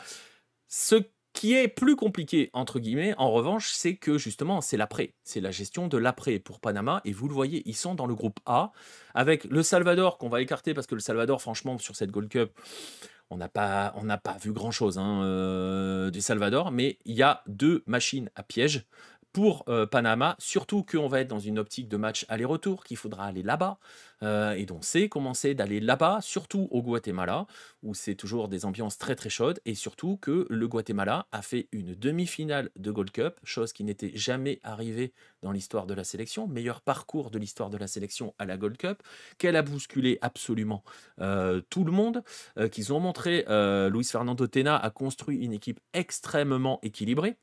On a vu par exemple, et justement pareil, hein, normalement le portier titulaire c'est Nicolas Hagen, il se blesse, Kenderson Navarro prend la place et il fait le taf le garçon, mais c'est surtout qu'ils ont été assez impressionnants dans leur volonté de faire mal à l'adversaire, de faire mal offensivement. Ils ont les éléments pour. Aaron Herrera, j'en avais parlé avant la Gold Cup, est toujours aussi, toujours aussi dangereux offensivement. Les couloirs, avec notamment Oscar Santis d'un côté, qui a été dans le 11 de la Gold Cup, d'ailleurs je vous en parlerai, je vous le montrerai dans un instant, a été très très très très très fort dans son couloir droit. Et puis on a vu d'autres joueurs, hein, comme Archimedes Ordóñez, comme Holger Escobar, qui est le meilleur jeune de la Gold Cup, j'en reparlerai aussi dans un instant, et aussi la légende Rubio Rubin en attaque. Attention à ce Guatemala-là. Ce que je veux dire par le côté attention, c'est qu'on on peut très vite imaginer que dans ce groupe A, le mec qui sera second n'ira pas en barrage. Parce qu'il va y avoir potentiellement des points qui vont être perdus plus facilement que dans d'autres groupes, notamment le groupe B, mais on va y revenir dans un instant. Le fait est donc, je disais, que Guatemala a trouvé un équilibre, Luis Fernando Tena a trouvé un équilibre, a créé cette fameuse épopée qui va emmener le public derrière sa sélection. Ils ont perdu de peu face au Panama. Ils ont éliminé donc le Canada en dominant toute la deuxième mi-temps. Ça va être redoutable. Ça va être redoutable en aller-retour pour Panama. Ce qui va être redoutable aussi pour Panama dans cette campagne d'éliminatoire, ça va être de gérer le Suriname aussi, qui n'est pas passé, qui n'est pas sorti de la phase de groupe de cette Gold Cup, mais aussi qui a montré de très belles choses et qui a montré de très belles choses offensives. Pareil, ça peut faire très très mal en transition. Je ne sais pas si ça sera suffisant pour aller inquiéter une équipe comme Panama qui normalement devrait avoir le contrôle de toutes ces rencontres. Mais attention, on parle de piège, ils se sont fait piéger face au Honduras en fin de match, face à des transitions. Ils peuvent se faire piéger. Je veux pas dire, je ne doute pas comme toi, Red, mais il y a un danger potentiel. Et c'est vrai que dans ce groupe A, on imagine que ça va être compliqué pour le Salvador, même si c'est jamais simple d'aller jouer au Salvador. Attention à pas perdre trop de points en route pour les autres, parce que ça va être compliqué peut-être pour le second en termes de points. Je rappelle que seuls les premiers de groupe se qualifient directement pour la Coupe du Monde, et seuls les 2 meilleurs troisièmes. Il y a un des 3 seconds qui va être, entre guillemets, qui va avoir la place du con à l'issue de ces éliminatoires, puisqu'il n'ira même pas en barrage. Bref, on a quand même bien aimé voir ce Suriname à la Gold Cup. Petite précision en termes de calendrier, le premier match du groupe A des éliminatoires de la Coupe du Monde 2026 n'est autre que Suriname-Panama. Voilà. On saura très vite si ce groupe est piégeux pour les Canaleros. On va continuer et justement notre bilan, on va le faire groupe par groupe pour le coup parce que j'ai vu que ça parlait entre guillemets de la faiblesse du groupe B. C'est le groupe des Caraïbes, tout simplement. C'est le hasard du tirage qui a voulu que ça soit un groupe 100% Caraïbes et qu'il y aura donc un représentant des Caraïbes à la Coupe du Monde. La logique, pour ceux qui ne suivent pas, ou pour ceux qui n'ont pas suivi la Gold Cup, ou pour ceux qui n'ont pas l'habitude de ces zones, serait de se dire bah, la Jamaïque, easy. Oui, bah non, peut-être pas, parce que comme je l'ai vu dans le chat, et on voit que vous avez suivi la Gold Cup, il y a un monde dans lequel Curaçao s'offre la Jamaïque. Guatemala n'a pas les ressources pour dépasser Panama, ils vont pas tenir, s'ils ne sont pas trop bêtes, ils joueront la deuxième place. Oui, bah on verra. On verra sur la durée, mais normalement, en match aller-retour, je suis d'accord avec toi, le Panama doit finir premier. Voilà. Je dis juste que, attention, parce que le second est en danger. Bref, le groupe B. Donc, je disais, c'est le groupe donc, qui était soi-disant promis à la Jamaïque, mais il y a un monde dans lequel Curaçao la prend, cette première place. Alors, on va tout de suite écarter les Bermudes, qui se sont qualifiés en éliminant Cuba. Je pense que les Bermudes vont être la victime expiatoire de ce groupe. On peut aussi un petit peu mettre de côté Trinidad et Tobago, parce que très franchement, quand tu vois la Gold Cup de Trinidad et Tobago, voilà, ça va être quand même assez compliqué. Même Trinidad avec sa pépite en attaque peut gérer la Jamaïque. Ouais, ça va être compliqué Trinidad et Tobago quand même. Franchement, je pense que ça va être... Ah, ça mise sur Trinidad et Tobago. Franchement, vu ce qu'on a vu à la Gold Cup de Trinidad et Tobago, on part de très très loin quand même dans l'histoire. Donc voilà, il faudrait un scénario rocambolesque. On va garder ces mots-là pour Trinidad et Tobago. Mais il y a un vrai risque pour la Jamaïque qui s'appelle Curaçao. Et il y a un vrai risque aussi parce que la Jamaïque, c'est toujours un petit peu n'importe quoi. Steve McLaren a été nommé l'année dernière, de mémoire, sort d'une Gold Cup complètement ratée. La Jamaïque n'est pas sortie de la phase de groupe de la Gold Cup. Je ne sais pas si on se rend compte de ça. Le groupe était certes pas facile, mais ils étaient dans un groupe avec Panama, Guatemala et Jamaïque. Et Guadeloupe, pardon. Donc la Jamaïque devait normalement être à hauteur, entre guillemets, à hauteur du Panama. Je rappelle le groupe, je peux vous le remontrer. Il faut que j'enlève ça et que je mette ça. La Jamaïque termine 3e avec aucune victoire dans cette Gold Cup quand même. S'ils récupèrent Greenwood, ça va être le feu. Écoute, ils avaient Bailey, Demarai Gray, ils avaient récupéré Michael Antonio. On est content de l'avoir revu. Ils ont des joueurs. Franchement, c'est pas forcément un problème de joueurs. Ils ont André Blake dans les buts, qui est un des meilleurs gardiens, si ce n'est le meilleur gardien de la MLS, en tout cas l'un des meilleurs gardiens de la MLS. Ils ont de quoi faire. Je pense que le souci, c'est le sélectionneur. Sa position est très contestée. Une victoire, pardon. Oui, une victoire, pardon. Merci, CC. Le sélectionneur est très contesté du côté de la Jamaïque, Steve McLaren. Il y avait eu une réunion d'ailleurs qui était prévue fin juin après la Gold Cup avec la fédération. Ça ne devait pas concerner son avenir. Il n'y a pas grand-chose qui a fuité depuis. Il est toujours là. On sait qu'il n'a qu'un objectif, c'est de continuer à essayer d'attirer des joueurs qui viennent du UK ou d'Europe, toujours dans cette volonté de ne pas regarder ce qui se fait au pays, ou de ne pas regarder ce qui se fait de l'autre côté de l'océan. Il veut regarder que ce qui se fait en Europe. Voilà, c'est assez compliqué. On n'a pas vu grand-chose de la Jamaïque dans cette Gold Cup. Vraiment, en termes de jeu, les Reggae Boys, c'était extrêmement... Voilà, c'est ça. Noévé résume tout. On n'a rien vu collectivement. Il y a zéro collectif. Il y a des individualités. Leon Bailey a failli mettre un but absolument exceptionnel. Il a fait des choses, lui, tout seul. Mais c'est un peu chacun joue dans son coin. Et collectivement, il n'y a rien. Il n'y a pas d'unité pour l'instant dans cette équipe-là. Ils ont 1 an pour construire ça. Enfin, ils ont moins d'1 an, parce que les éliminatoires, ça commence là à la rentrée. Ça peut aller très vite. Surtout que la première place, il va falloir la jouer, on le disait, avec Curaçao qui a été l'une des belles surprises de cette Gold Cup. La formation de Dick Advocat, d'ailleurs j'en profite, si vous êtes anglophone, vous allez adorer. Si vous n'avez pas vu passer ça, je vais quand même vous l'afficher, c'est absolument magnifique. Je ne sais pas si je peux le lire parce que Twitch ne va pas aimer, je ne vais pas vous le traduire, mais si vous êtes anglophone, l'annonce de la prolongation de Dick Advocat est absolument exceptionnelle par le compte qui suit le football de Curaçao, Curaçao Football News. Je vous laisse lire les 2 premiers mots et en parler avec Valdemar Kita, par exemple. Absolument magnifique, voilà. J'adore J'adore ça. Si vous êtes en train d'écouter le podcast, allez sur YouTube pour aller voir ça. Je ne sais pas si je peux le lire ou voilà, donc voilà. Les 2 premiers mots disent tout, traduisez-les. Le tweet est absolument exceptionnel, et plaira beaucoup à Valdemar Kita, je pense, et au peuple nantais, donc par l'occasion. Bref, le fait est que Curaçao, dans cette Gold Cup, a fait une vraie belle Gold Cup. Ils ont fait une belle phase de groupe. Ils n'en sont pas sortis de cette phase de groupe, mais on va retenir notamment le match face au Canada où ils auraient quand même pu aller chercher cette Gold Cup. Dick est prolongée. Oui, c'est vrai, je peux le dire comme ça. Et ils se sont fait surtout éliminer sur le fil face au Honduras au dernier match. S'ils avaient battu le Honduras avec des si, toujours pareil, s'ils avaient battu le Honduras, ils se seraient qualifiés. Et c'est peut-être eux qui auraient été bousculés, Panama derrière. Il y a un danger, il y a un véritable danger pour la Jamaïque.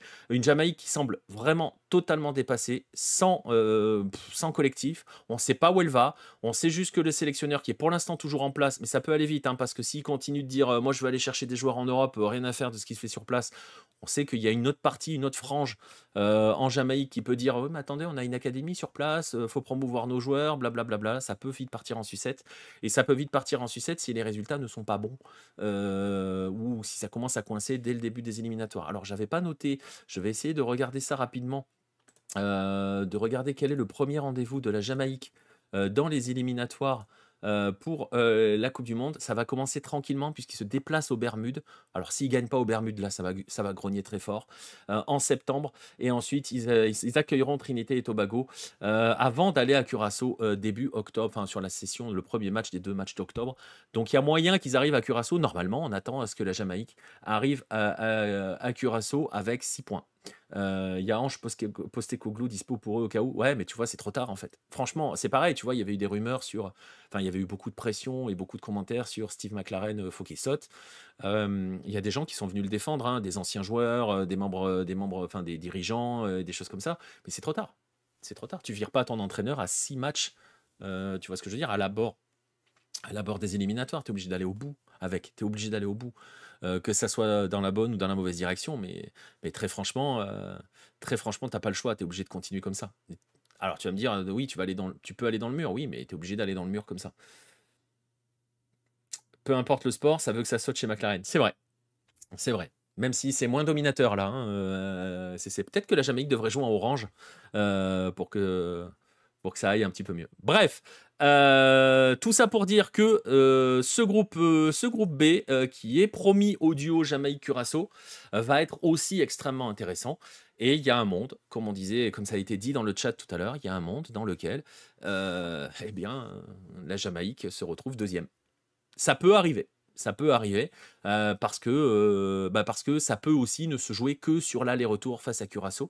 Et on a vu de très jolies choses du côté de la bande à Dick Advocat. Et on sait qu'il va être capable de mettre en place quelque chose qui va bousculer un petit peu, même s'il n'y a pas grand-chose, beaucoup d'efforts à faire pour bousculer la Jamaïque, mais qui peut bousculer la Jamaïque. On va passer au groupe C. Un groupe C qui s'annonce assez fou. Alors, il y avait le Nicaragua qui n'était pas à la Gold Cup, éliminé par la Guadeloupe en barrage, 2 défaites du Nicaragua. Et c'est vrai que dans ces conditions, ça risque d'être un petit peu plus compliqué pour le Nicaragua, qui du coup se concentre uniquement sur cette éliminatoire-là, parce que les 3 autres étaient présents à la Gold Cup, et parmi les 3 autres, il y en a quand même 2 qui ont acquis quelques certitudes. Alors pas forcément en brillant, en étant hyper spectaculaire dans le jeu ou en montrant des choses absolument folles, la bise au Honduras de Reinaldo Rueda, mais le fait est que à la fois le Costa Rica et à la fois le Honduras ont montré des choses extrêmement intéressantes. Et normalement, ce groupe-là est promis à ces 2-là. Je reviendrai sur le cas d'Haïti brièvement tout à l'heure. On a vu des choses intéressantes du côté du Costa Rica du Pioro Herrera. On va rappeler juste que le Costa Rica, je vais vous remontrer le tableau. Le Costa Rica a été éliminé par les États-Unis sans perdre, 2 buts partout entre États-Unis et Costa Rica, que le Costa Rica n'a pas perdu non plus face au Mexique, mais je disais que c'était un match particulier, c'était le dernier match de la phase de groupe. Et pour dire les choses très clairement, le Costa Rica sort de la Gold Cup sans invaincu. Voilà, tout simplement. Donc il y a aussi ces certitudes-là qui ont été acquises, et surtout le fait que on a vu des choses extrêmement intéressantes dans l'animation offensive, notamment de ce Costa Rica-là. On connaissait Alcocer, on a vu que le duo Alonso Martinez, Manfred Ugalde, c'était quand même extrêmement sérieux, offensivement parlant. On a vu un beau Costa Rica. Ça fait plaisir d'avoir vu un Costa Rica offensif, un Costa Rica qui veut prendre son destin en main. On reste sur des époques où on a eu des Costa Rica hyper frileux, hyper défensifs. C'était un peu le revers de la médaille, hein, du quart de finale historique à la Coupe du Monde, où derrière on s'était dit, ok, si on sait défendre, on aura des perfs. On a mangé ça avec le Costa Rica pendant quelques années. Le Pioro Herrera a quand même bâti une équipe qui quand même garde sa solidité défensive, qui a quand même en Keylor Navas un gardien de très très très haut niveau, on va pas se mentir, et il a encore démontré durant cette Gold Cup. Il aurait même dû prétendre au titre de meilleur gardien, j'y reviendrai dans un instant. Donc on a vu des choses extrêmement intéressantes dans ce Costa Rica-là. Il y a des cadres, Francisco Scalvo en est un, Keylor Navas en est forcément un. Il y a des plus jeunes, Brandon Aguilera, je ne l'avais pas cité, et le duo offensif Alonso Martinez. Donc voilà, ouais, je sais, je dis du bien du Pioro, mais pour le coup, son Costa Rica était intéressant à voir jouer. Voilà. Son Costa Rica était intéressant à voir jouer. Moins intéressant dans le jeu, le Honduras. Il n'a pas forcément montré grand-chose, mais il a montré quoi, ce Honduras? Qu'il savait résister, qu'il savait défendre, ça pour le coup, et qu'il était capable de tendre des pièges. Et des éliminatoires en match aller-retour, c'est une affaire de pièges. Donc c'est vrai que le Costa Rica-Honduras, c'est le duel qu'on attend pour la première place, s'annonce particulièrement intéressant. On a vu que le Panama s'est cassé les dents sur le Honduras, donc attention quand même si c'est vrai que sur le papier, normalement, vu ce qu'ils ont montré, ce Costa Rica-là, s'il continue dans cette dynamique-là, va être extrêmement, normalement, doit prendre la première place de ce groupe. Et c'est peut-être l'un des gros enseignements de cette Gold Cup pour les Ticos, c'est qu'ils sont capables de mettre en place des formations séduisantes. Certes, ils ne passent pas les quarts de finale parce qu'à chaque fois, ils se mangent un gros en quart de finale, mais cette fois-ci, c'est passé à une séance de tir au but près, et il y a eu quelques situations où ça aurait pu véritablement complètement retourner le match face aux États-Unis. Là, Haché dans le groupe B, ça passe easy premier. Oui, on est d'accord. Le groupe B est terrible. Et il y a un vrai coup à jouer, hein, pour Curaçao de cela. Au moins, les Ticos n'ont pas garé le bus comme ils l'ont fait en Coupe du Monde, comme ils le faisaient en Coupe du Monde depuis l'exploit du quart de finale. Le quart de finale a fait beaucoup de mal, hein, entre guillemets, dans le sens où derrière, ils se sont dit, c'est comme ça qu'il faut qu'on joue pour qu'on ait des résultats. Et ils ont sacrifié entre guillemets, hein, quelques joueurs sur cette notion du on va d'abord être solide et on va tout miser sur des contres. Là, ils sont capables de prendre le jeu à leur compte. On l'a vu dans cette Gold Cup, et c'est en ça que ça devient intéressant. Et c'est pour cela aussi, hein, donc vous l'avez compris, que ces éliminatoires là vont être particulièrement sympas à voir, parce que voilà, en fait, concrètement, la Gold Cup nous a hypé le troisième tour des éliminatoires de la Coupe du Monde 2026, parce que ça va être passionnant, parce qu'il y aura des dégâts, parce qu'il y aura que 3 qualifiés directs et il y aura que 2 qui iront en barrage intercontinental. Donc c'est absolument voilà, c'est l'un des enseignements de cette Gold Cup. On va terminer la dernière partie. On va forcément aborder quelques déceptions, et parce qu'il y en a eu, forcément, il y en a toujours dans ces conditions-là. Alors, dans les déceptions, je pourrais citer l'Arabie Saoudite, mais je vais l'écarter direct parce qu'ils étaient venus en OP, hein, très concrètement. Pourquoi je dis en OP? Je rappelle que l'Arabie Saoudite a été invitée parce que les principaux sponsors de la Gold Cup étaient saoudiens cette année, c'était le PIF et c'était Aramco. Donc, on a invité l'Arabie Saoudite. Que l'Arabie Saoudite est arrivée à cette Gold Cup privée de ses meilleurs joueurs, qui étaient tous avec Al Hilal, enfin pas tous, mais en grande majorité avec Al Hilal à la Giannis International Cup. Que l'Arabie Saoudite est arrivée dans cette Gold Cup 4-5 jours après ne pas avoir réussi à fracasser l'Australie et donc se retrouver à se dire... Ok, bah nous on va passer par un 4e tour pour aller à la Coupe du Monde, 4e tour d'éliminatoire, donc elle est sur autre chose. Voilà, elle n'a pas fait une Gold Cup hyper reluisante, elle n'a pas enflammé qui que ce soit, mais si vous regardez le tableau, bon, elle perd en quart de finale. l'Arabie Saoudite est en quart de finale de la Gold Cup, donc elle a rempli son taf. Je parlais tout à l'heure du côté des États-Unis à la Coupe du Monde 2022, ils ont fait une Coupe du Monde sans émotion, mais ils ont fait le taf. Bah voilà, ils ont fait le taf sans émotion. On n'attendait pas grand-chose de l'Arabie Saoudite. On n'a pas été déçus, hein, mais on n'a pas vu grand-chose non plus. Ils étaient venus tranquillement faire une Gold Cup, ils ont fait un quart de finale, voilà. Donc je vais les écarter, c'est pour ça que je ne vais pas les mettre sur le côté, c'est une déception. Pour moi, les deux grosses déceptions, vous les voyez venir, c'est Guadeloupe et c'est Haïti. Et deux déceptions qui sont à peu près un petit peu sur la même ligne, en fait, concrètement, dans cette compétition.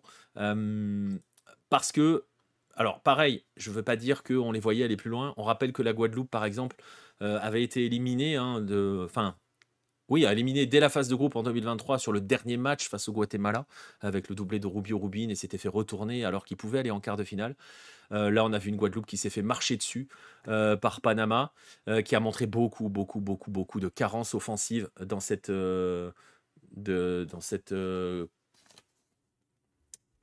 Gold Cup. Déception pour Guadeloupe et Haïti sur le même point, hein, en fait. Hein. Beaucoup de manque d'efficacité offensive, beaucoup de mauvais choix, beaucoup de mauvaises idées et surtout cette capacité à plonger dès que les choses ne fonctionnent pas. C'est assez dommage, c'est décevant. On attendait plus de la Guadeloupe, on les attendait en quart de finale en fait, hein, pour dire les choses très clairement. Salut Red is Dead, très beau pseudo, j'aime beaucoup. Encore un créateur de contenu, je sais pas Red, je sais pas. La Guadeloupe qui n'a pas su prendre sa revanche, oui, mais c'est le contenu en fait qui est un petit peu plus embêtant pour la Guadeloupe. On s'attendait à mieux parce que l'effectif donnait l'occasion d'envisager un petit peu mieux dans le contenu. Qui se qualifie ou pas, tu sais, c'est toujours pareil. Ils étaient dans un groupe extrêmement relevé, mais il y avait un coup à jouer quand tu vois, par exemple, merci pour le follow, RedIZ. Mais voilà, c'est décevant sur ce point-là, surtout qu'en plus on ne sait pas trop maintenant hein, quelle modification. Alors le prochain objectif pour la Guadeloupe, c'est pas les éliminatoires, hein, ils n'ont pas le droit, hein, je le rappelle, ils n'ont pas le droit de faire des éliminatoires pour la Coupe du Monde. Le prochain rendez-vous, ce sera la Nations League, la prochaine Nations League, le prochain cycle. Est-ce qu'il va y avoir du mouvement au sein de la sélection, que ce soit à la tête de la sélection ou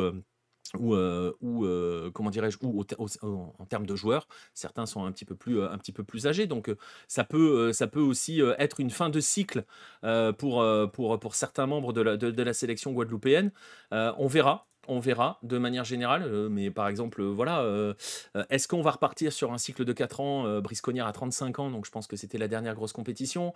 Est-ce que, alors j'ai vu que Dimitri Cavaret était parti en Turquie, est-ce qu'il a 30 ans, donc ça va encore. J'essaye de regarder par rapport aux âges. Est-ce que Anthony Baron, 32 ans, va continuer? Voilà, beaucoup de questions. Thierry Ambrose, il y a encore le temps, donc c'est bon, on va encore le voir.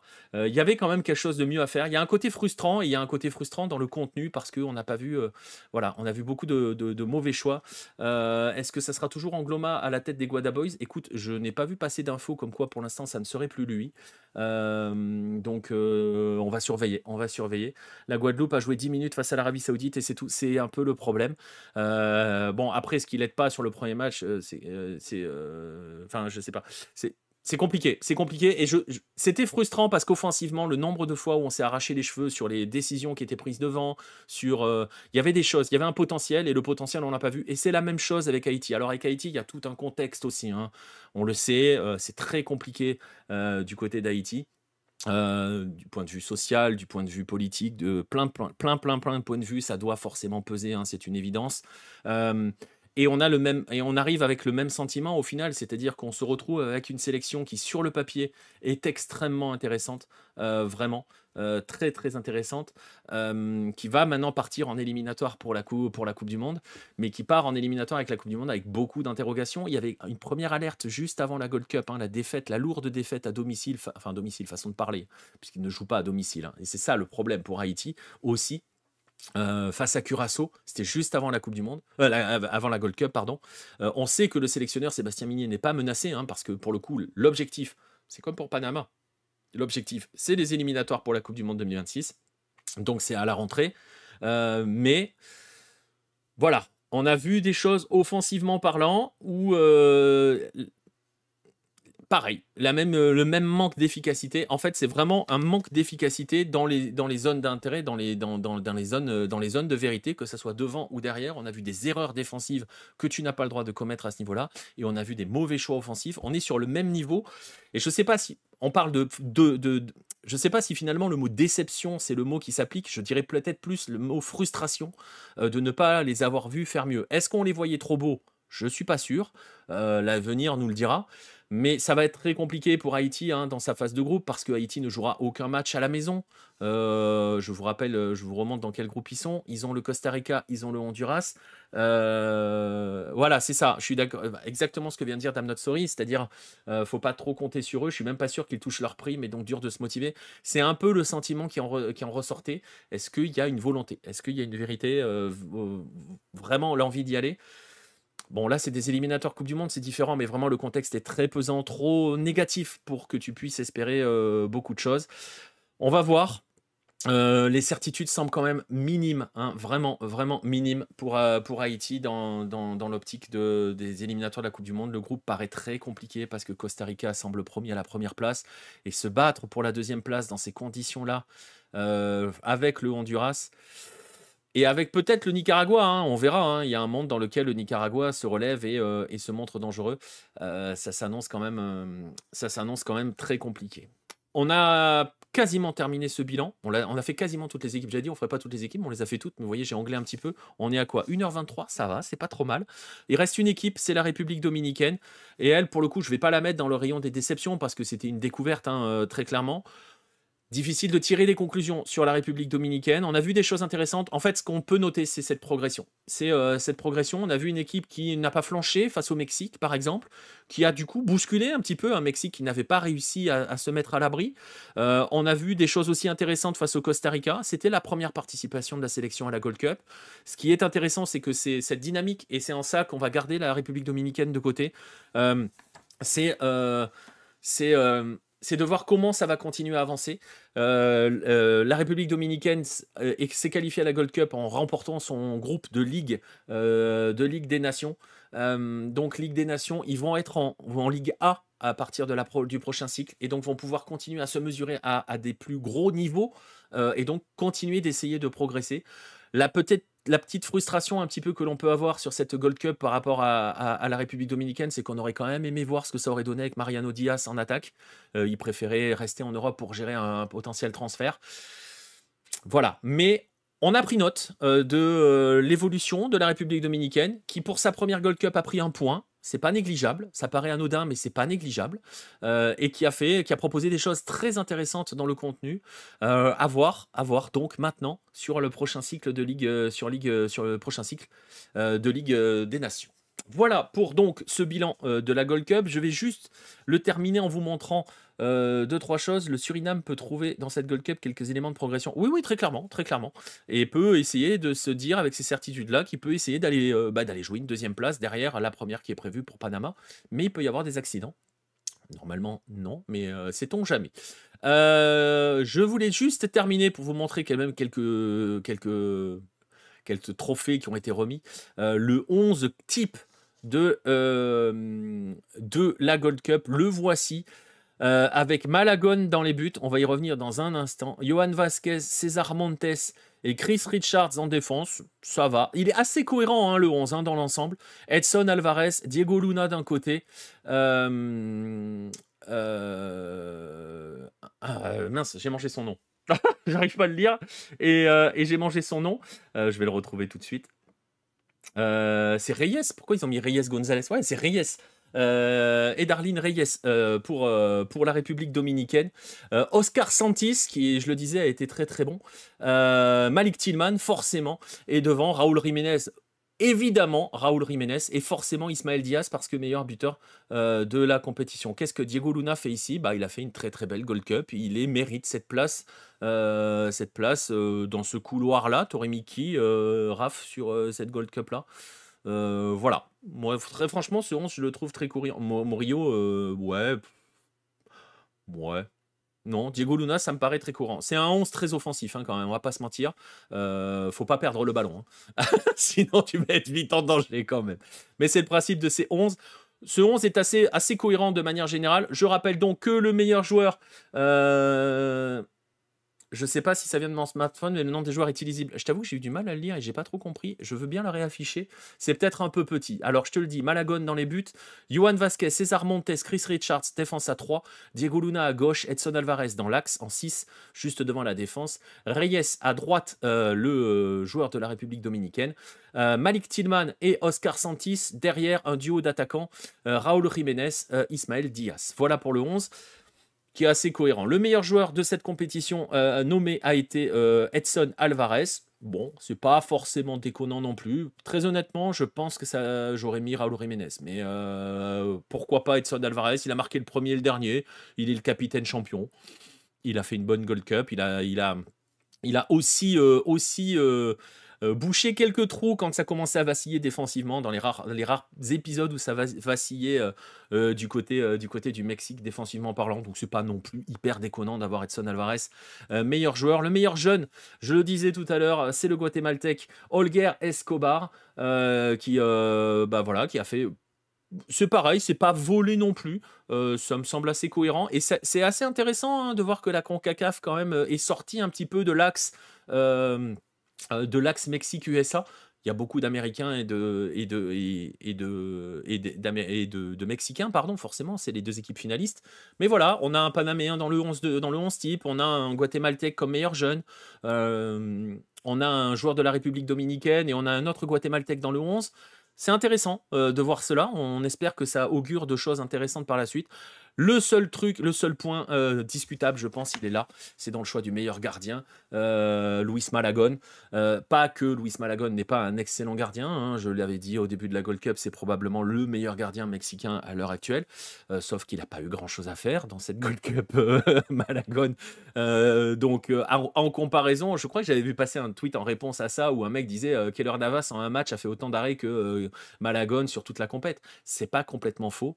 Je pense qu'un Navas ou même un Matt Freese, qui a été l'un des hommes clés du parcours des États-Unis, aurait mérité ce trophée de meilleur gardien. Bref, c'est des débats annexes. On va pas se mentir, c'est pas le truc qui va changer l'histoire de l'humanité.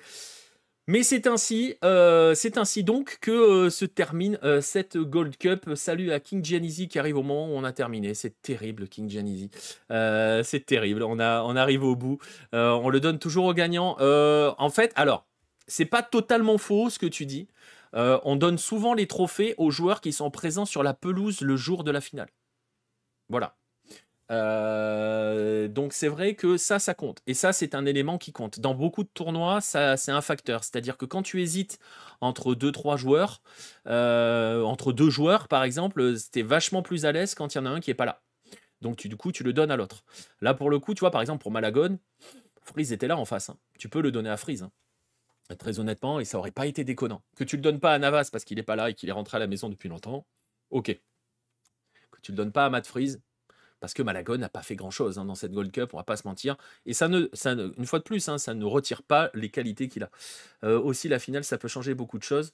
Regarde hier, Palmer, un match, ça change tout. Ouais, bah justement, la finale, Malagón, il a rien à faire. Hein. Il prend un but sur la première action et derrière, il a plus rien à faire. Hein. Donc, tu vois, donc voilà. Et Freese sur les 2 buts, il se fait fusiller par Raúl Jiménez et après, il se prend un but à bout portant d'Edson Alvarez à la limite du hors-jeu. Donc Freese fait une bonne finale, hein, de manière générale, tu vois ce que je veux dire. Bref, bon, c'est comme ça. C'est un débat annexe, c'est pas hyper important, des récompenses individuelles sur un tournoi et sur un sport collectif. Hein, voilà, hein, on va pas se mentir. On sait ce que ça vaut. Bref, voilà, on arrive au bout de ce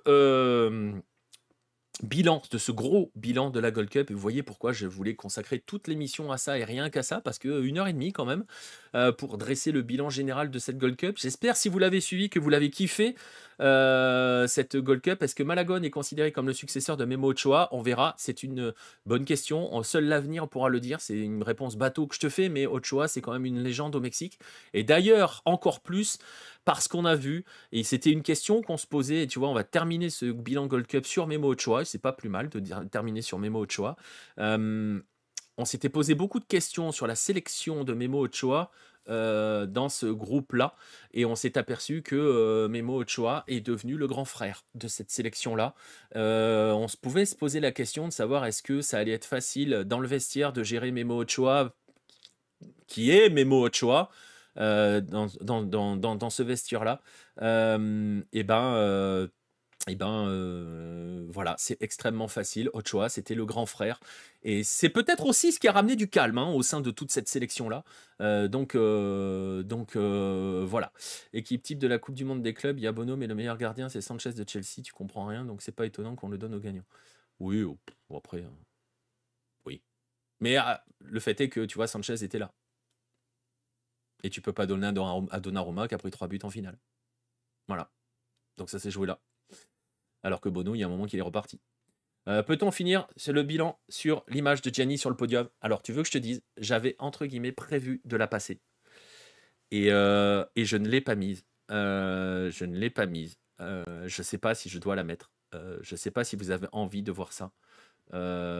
Franchement, je ne sais pas si vous êtes prêts à subir ça. Où est-ce que je l'ai rangé? Je l'ai rangé ici, je crois. Est-ce que vous voulez voir Gianni? Est-ce qu'on termine vraiment sur une image de Gianni Infantino présent sur le podium? Vous voulez vraiment qu'on termine ce bilan là-dessus pour ceux qui sont ceux qui verront la rediff YouTube? Est-ce qu'ils seront prêts à ça?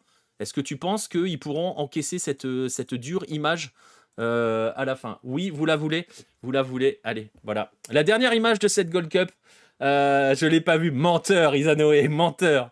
La dernière image de la Gold Cup, parce qu'au final, c'est le plus gros flop de la Gold Cup. Inviter un mec qui a bousillé ta compète. C'est vrai, c'est vrai. Voilà, la dernière image de cette Gold Cup. La voici. C'est le président de la CONCACAF avec Gianni Infantino venu remettre le trophée. Gianni Infantino qui a donc décidé de détruire la Gold Cup en mettant une compétition de merde au même moment, et qui a, en plus d'invisibiliser médiatiquement une compétition qui était déjà pas très visible médiatiquement, l'a privé de nombreux de ses meilleurs joueurs. Mais ça suffit pour que notre cher président de la CONCACAF décide de l'inviter sur le podium pour remettre le trophée. Voilà. Quand on est, quelqu'un m'a répondu sur X à juste raison pour le coup, que l'on est dans un système féodal. On est exactement dans un système féodal où tout le monde, beaucoup de confédérations ne sont que les serviteurs du prince ou du roi, le divin chauve, exactement. Le roi Gianni Infantino qui était donc présent sur le podium. Je vous enlève l'image, je suis désolé Nostromo pour tes yeux, mais c'est vrai que c'est un point, tu le dis, c'est à juste raison. Voilà, inviter le mec qui a fait en sorte de fracasser ta compétition. Voilà, fallait oser, la CONCACAF l'a fait. Voilà, est-ce que tu as vu mon message sur Discord? Je l'ai vu, Red, je te réponds après. J'ai vu un message de King Giannissi, une note à cette Gold Cup. Je suis un peu mitigé, surtout quand tu vois l'Arabie Saoudite jouer avec des pays des Caraïbes. Oui, bah après, non, moi ça me choque pas. Voilà. Ils sont invités, ils sont en opération, ils sont en OP, c'est une OP, c'est une OP sponsor. Avant, c'était Qatar Airways, donc on a eu le Qatar. Je l'avais dit sur le guide de la Gold Cup, je l'avais dit sur le guide de la Gold Cup, on a toujours eu on a toujours eu des invités, enfin, on n'a pas toujours eu. On a eu une période où on avait des invités à la Gold Cup. Il y a eu une période où ça s'était arrêté pendant une dizaine d'années à peu près, et c'était revenu. Mais voilà, on a eu du Brésil, on a eu de la Colombie, on a eu de l'Équateur, on a eu de l'Afrique du Sud présent à la Gold Cup. Donc, c'était pas le problème. On arrive donc au bout de ce bilan de la Gold Cup. Pour répondre à ta question, Giannissi, quelle note? C'est difficile. Note sur 10. Moi, écoute, je l'ai beaucoup aimé cette Gold Cup. J'ai vu ouais, je l'ai beaucoup aimé. Je suis un peu frustré parce que je voulais mes demi-finales Mexique-Panama et États-Unis-Canada. Mais je lui dirais un bon 7. Un bon 7, c'est parce que je suis frustré de ne pas avoir eu ces demi-finales-là. Mais j'ai vu des choses extrêmement sympas de manière générale. J'ai vu le message de Red par rapport à ce que je live les barrages de Sudamericana. Alors on essaiera de les suivre. En parallèle, il y a un live de prévu cette semaine, ça sera dans la nuit de mercredi à jeudi. Il y a un live MLS parce qu'il y a des gros matchs de MLS en milieu de semaine. Donc dans la nuit de mercredi à jeudi, on arrivera vers 1h30 et on a notamment un Cincinnati Inter Miami et un Nashville Columbus Crew. Les deux matchs vont s'enchaîner, donc on va se faire ce duo-là. Il y a 1 heure d'écart entre les deux, donc on aura un petit peu de double écran et on fera la suite. Donc on va se faire ces 2 matchs-là. C'est dans la nuit de mercredi à jeudi. On viendra vers 1h30. La Sudamericana, les matchs sont dans la nuit de mardi à mercredi, de mercredi à jeudi et de jeudi à vendredi. Il y a quelques matchs intéressants. Je suis pas sûr de. Le problème, c'est que les matchs sont à minuit. Pour te dire les choses très clairement, les matchs commencent à minuit. Donc, quand on fera le live à 1h30, tu comprends qu'en parallèle, on regardera ce qui se passera du côté de la Sudamericana. Par contre, les matchs qui démarrent à minuit, moi je travaille jusqu'à minuit en fait ces soirs-là. Donc je vais déborder un petit peu. Vous avez vu que dimanche, ça a du coup pas été trop possible de venir faire le live. Donc il y aura au moins ce live-là dans la nuit de mercredi à jeudi. Je m'avance pas trop sur les matchs de Sudamericana. Il y a Independiente del Valle Vasco qui m'intéresse très très fortement. J'ai plus la date, mais celui-là m'intéresse de fou.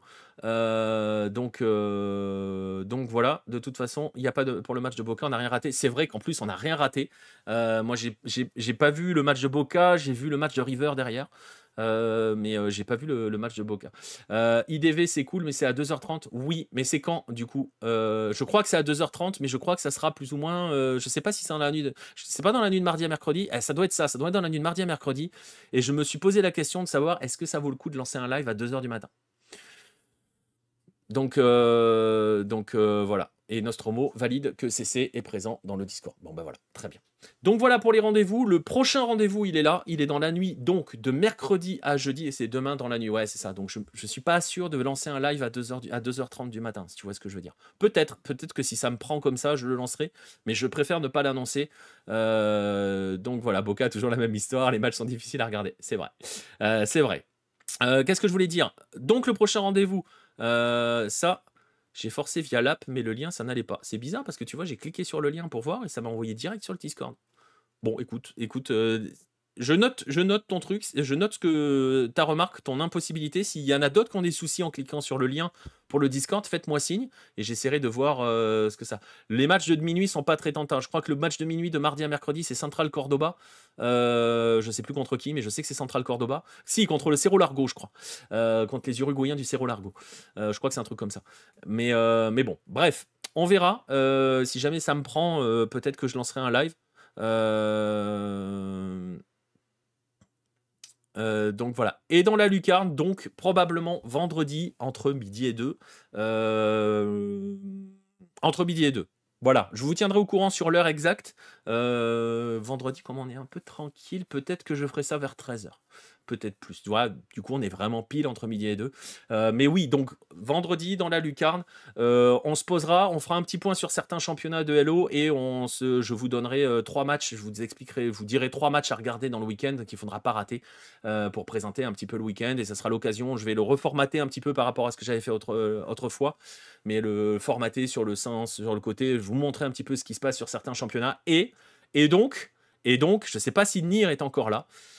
Préparez-vous à un but de malade mental. Voilà, je vous le dis clairement. Voilà, un but de malade mental. Je vous dis pas où, je vous dis pas qui, je vous laisse même pas chercher, mais vous verrez vendredi. Je fais mon super teasing. Hein, voilà, c'est 25 ans d'études de bande-annonce. Donc voilà. On se retrouve donc pour le prochain rendez-vous immédiat dans la nuit de mercredi à jeudi vers 1h30 du matin pour la soirée MLS. Il y aura de la Sudamericana en parallèle, mais on sera à fond sur la MLS. Merci à tous ceux qui étaient présents dans le chat aujourd'hui. 1h40, on est bien. Je suis pas trop mal dans les temps par rapport à ce que j'avais prévu. Un peu long, mais ça va. Merci à tous ceux qui écoutent cette émission en rediff, que ça soit sur YouTube ou en podcast. Voilà, j'ai réussi à le dire. L'émission va être postée sur YouTube dans la foulée. Et donc, on se retrouve pour le prochain live. On se retrouve à la rentrée pour un prochain Lucarne américaine parce que je le disais et c'est vrai que j'ai oublié de le dire. Je conclus là-dessus. Il y a la Leagues Cup qui arrive dans 3 semaines avec des matchs quasiment tous les soirs. La Leagues Cup, l'affrontement de la MLS et de la Liga MX. Donc forcément, on va consacrer pas mal de live à cette compétition-là, même s'il y aura forcément un trou à un moment donné du côté du mois d'août, parce qu'il y a un moment où je vais peut-être faire un break aussi à ce moment-là. Merci donc à tous ceux qui étaient présents dans le chat. Bonne nuit à tous, ou bon match si vous allez voir du foot. Merci à ceux qui écoutent les replays ou les regardent. Merci à ceux qui nous suivent sur les différents réseaux sociaux, à ceux qui s'abonnent quand ils le peuvent, notamment sur Twitch. Et puis on se dit donc dans la nuit de mercredi à jeudi pour de la MLS. Salut tout le monde.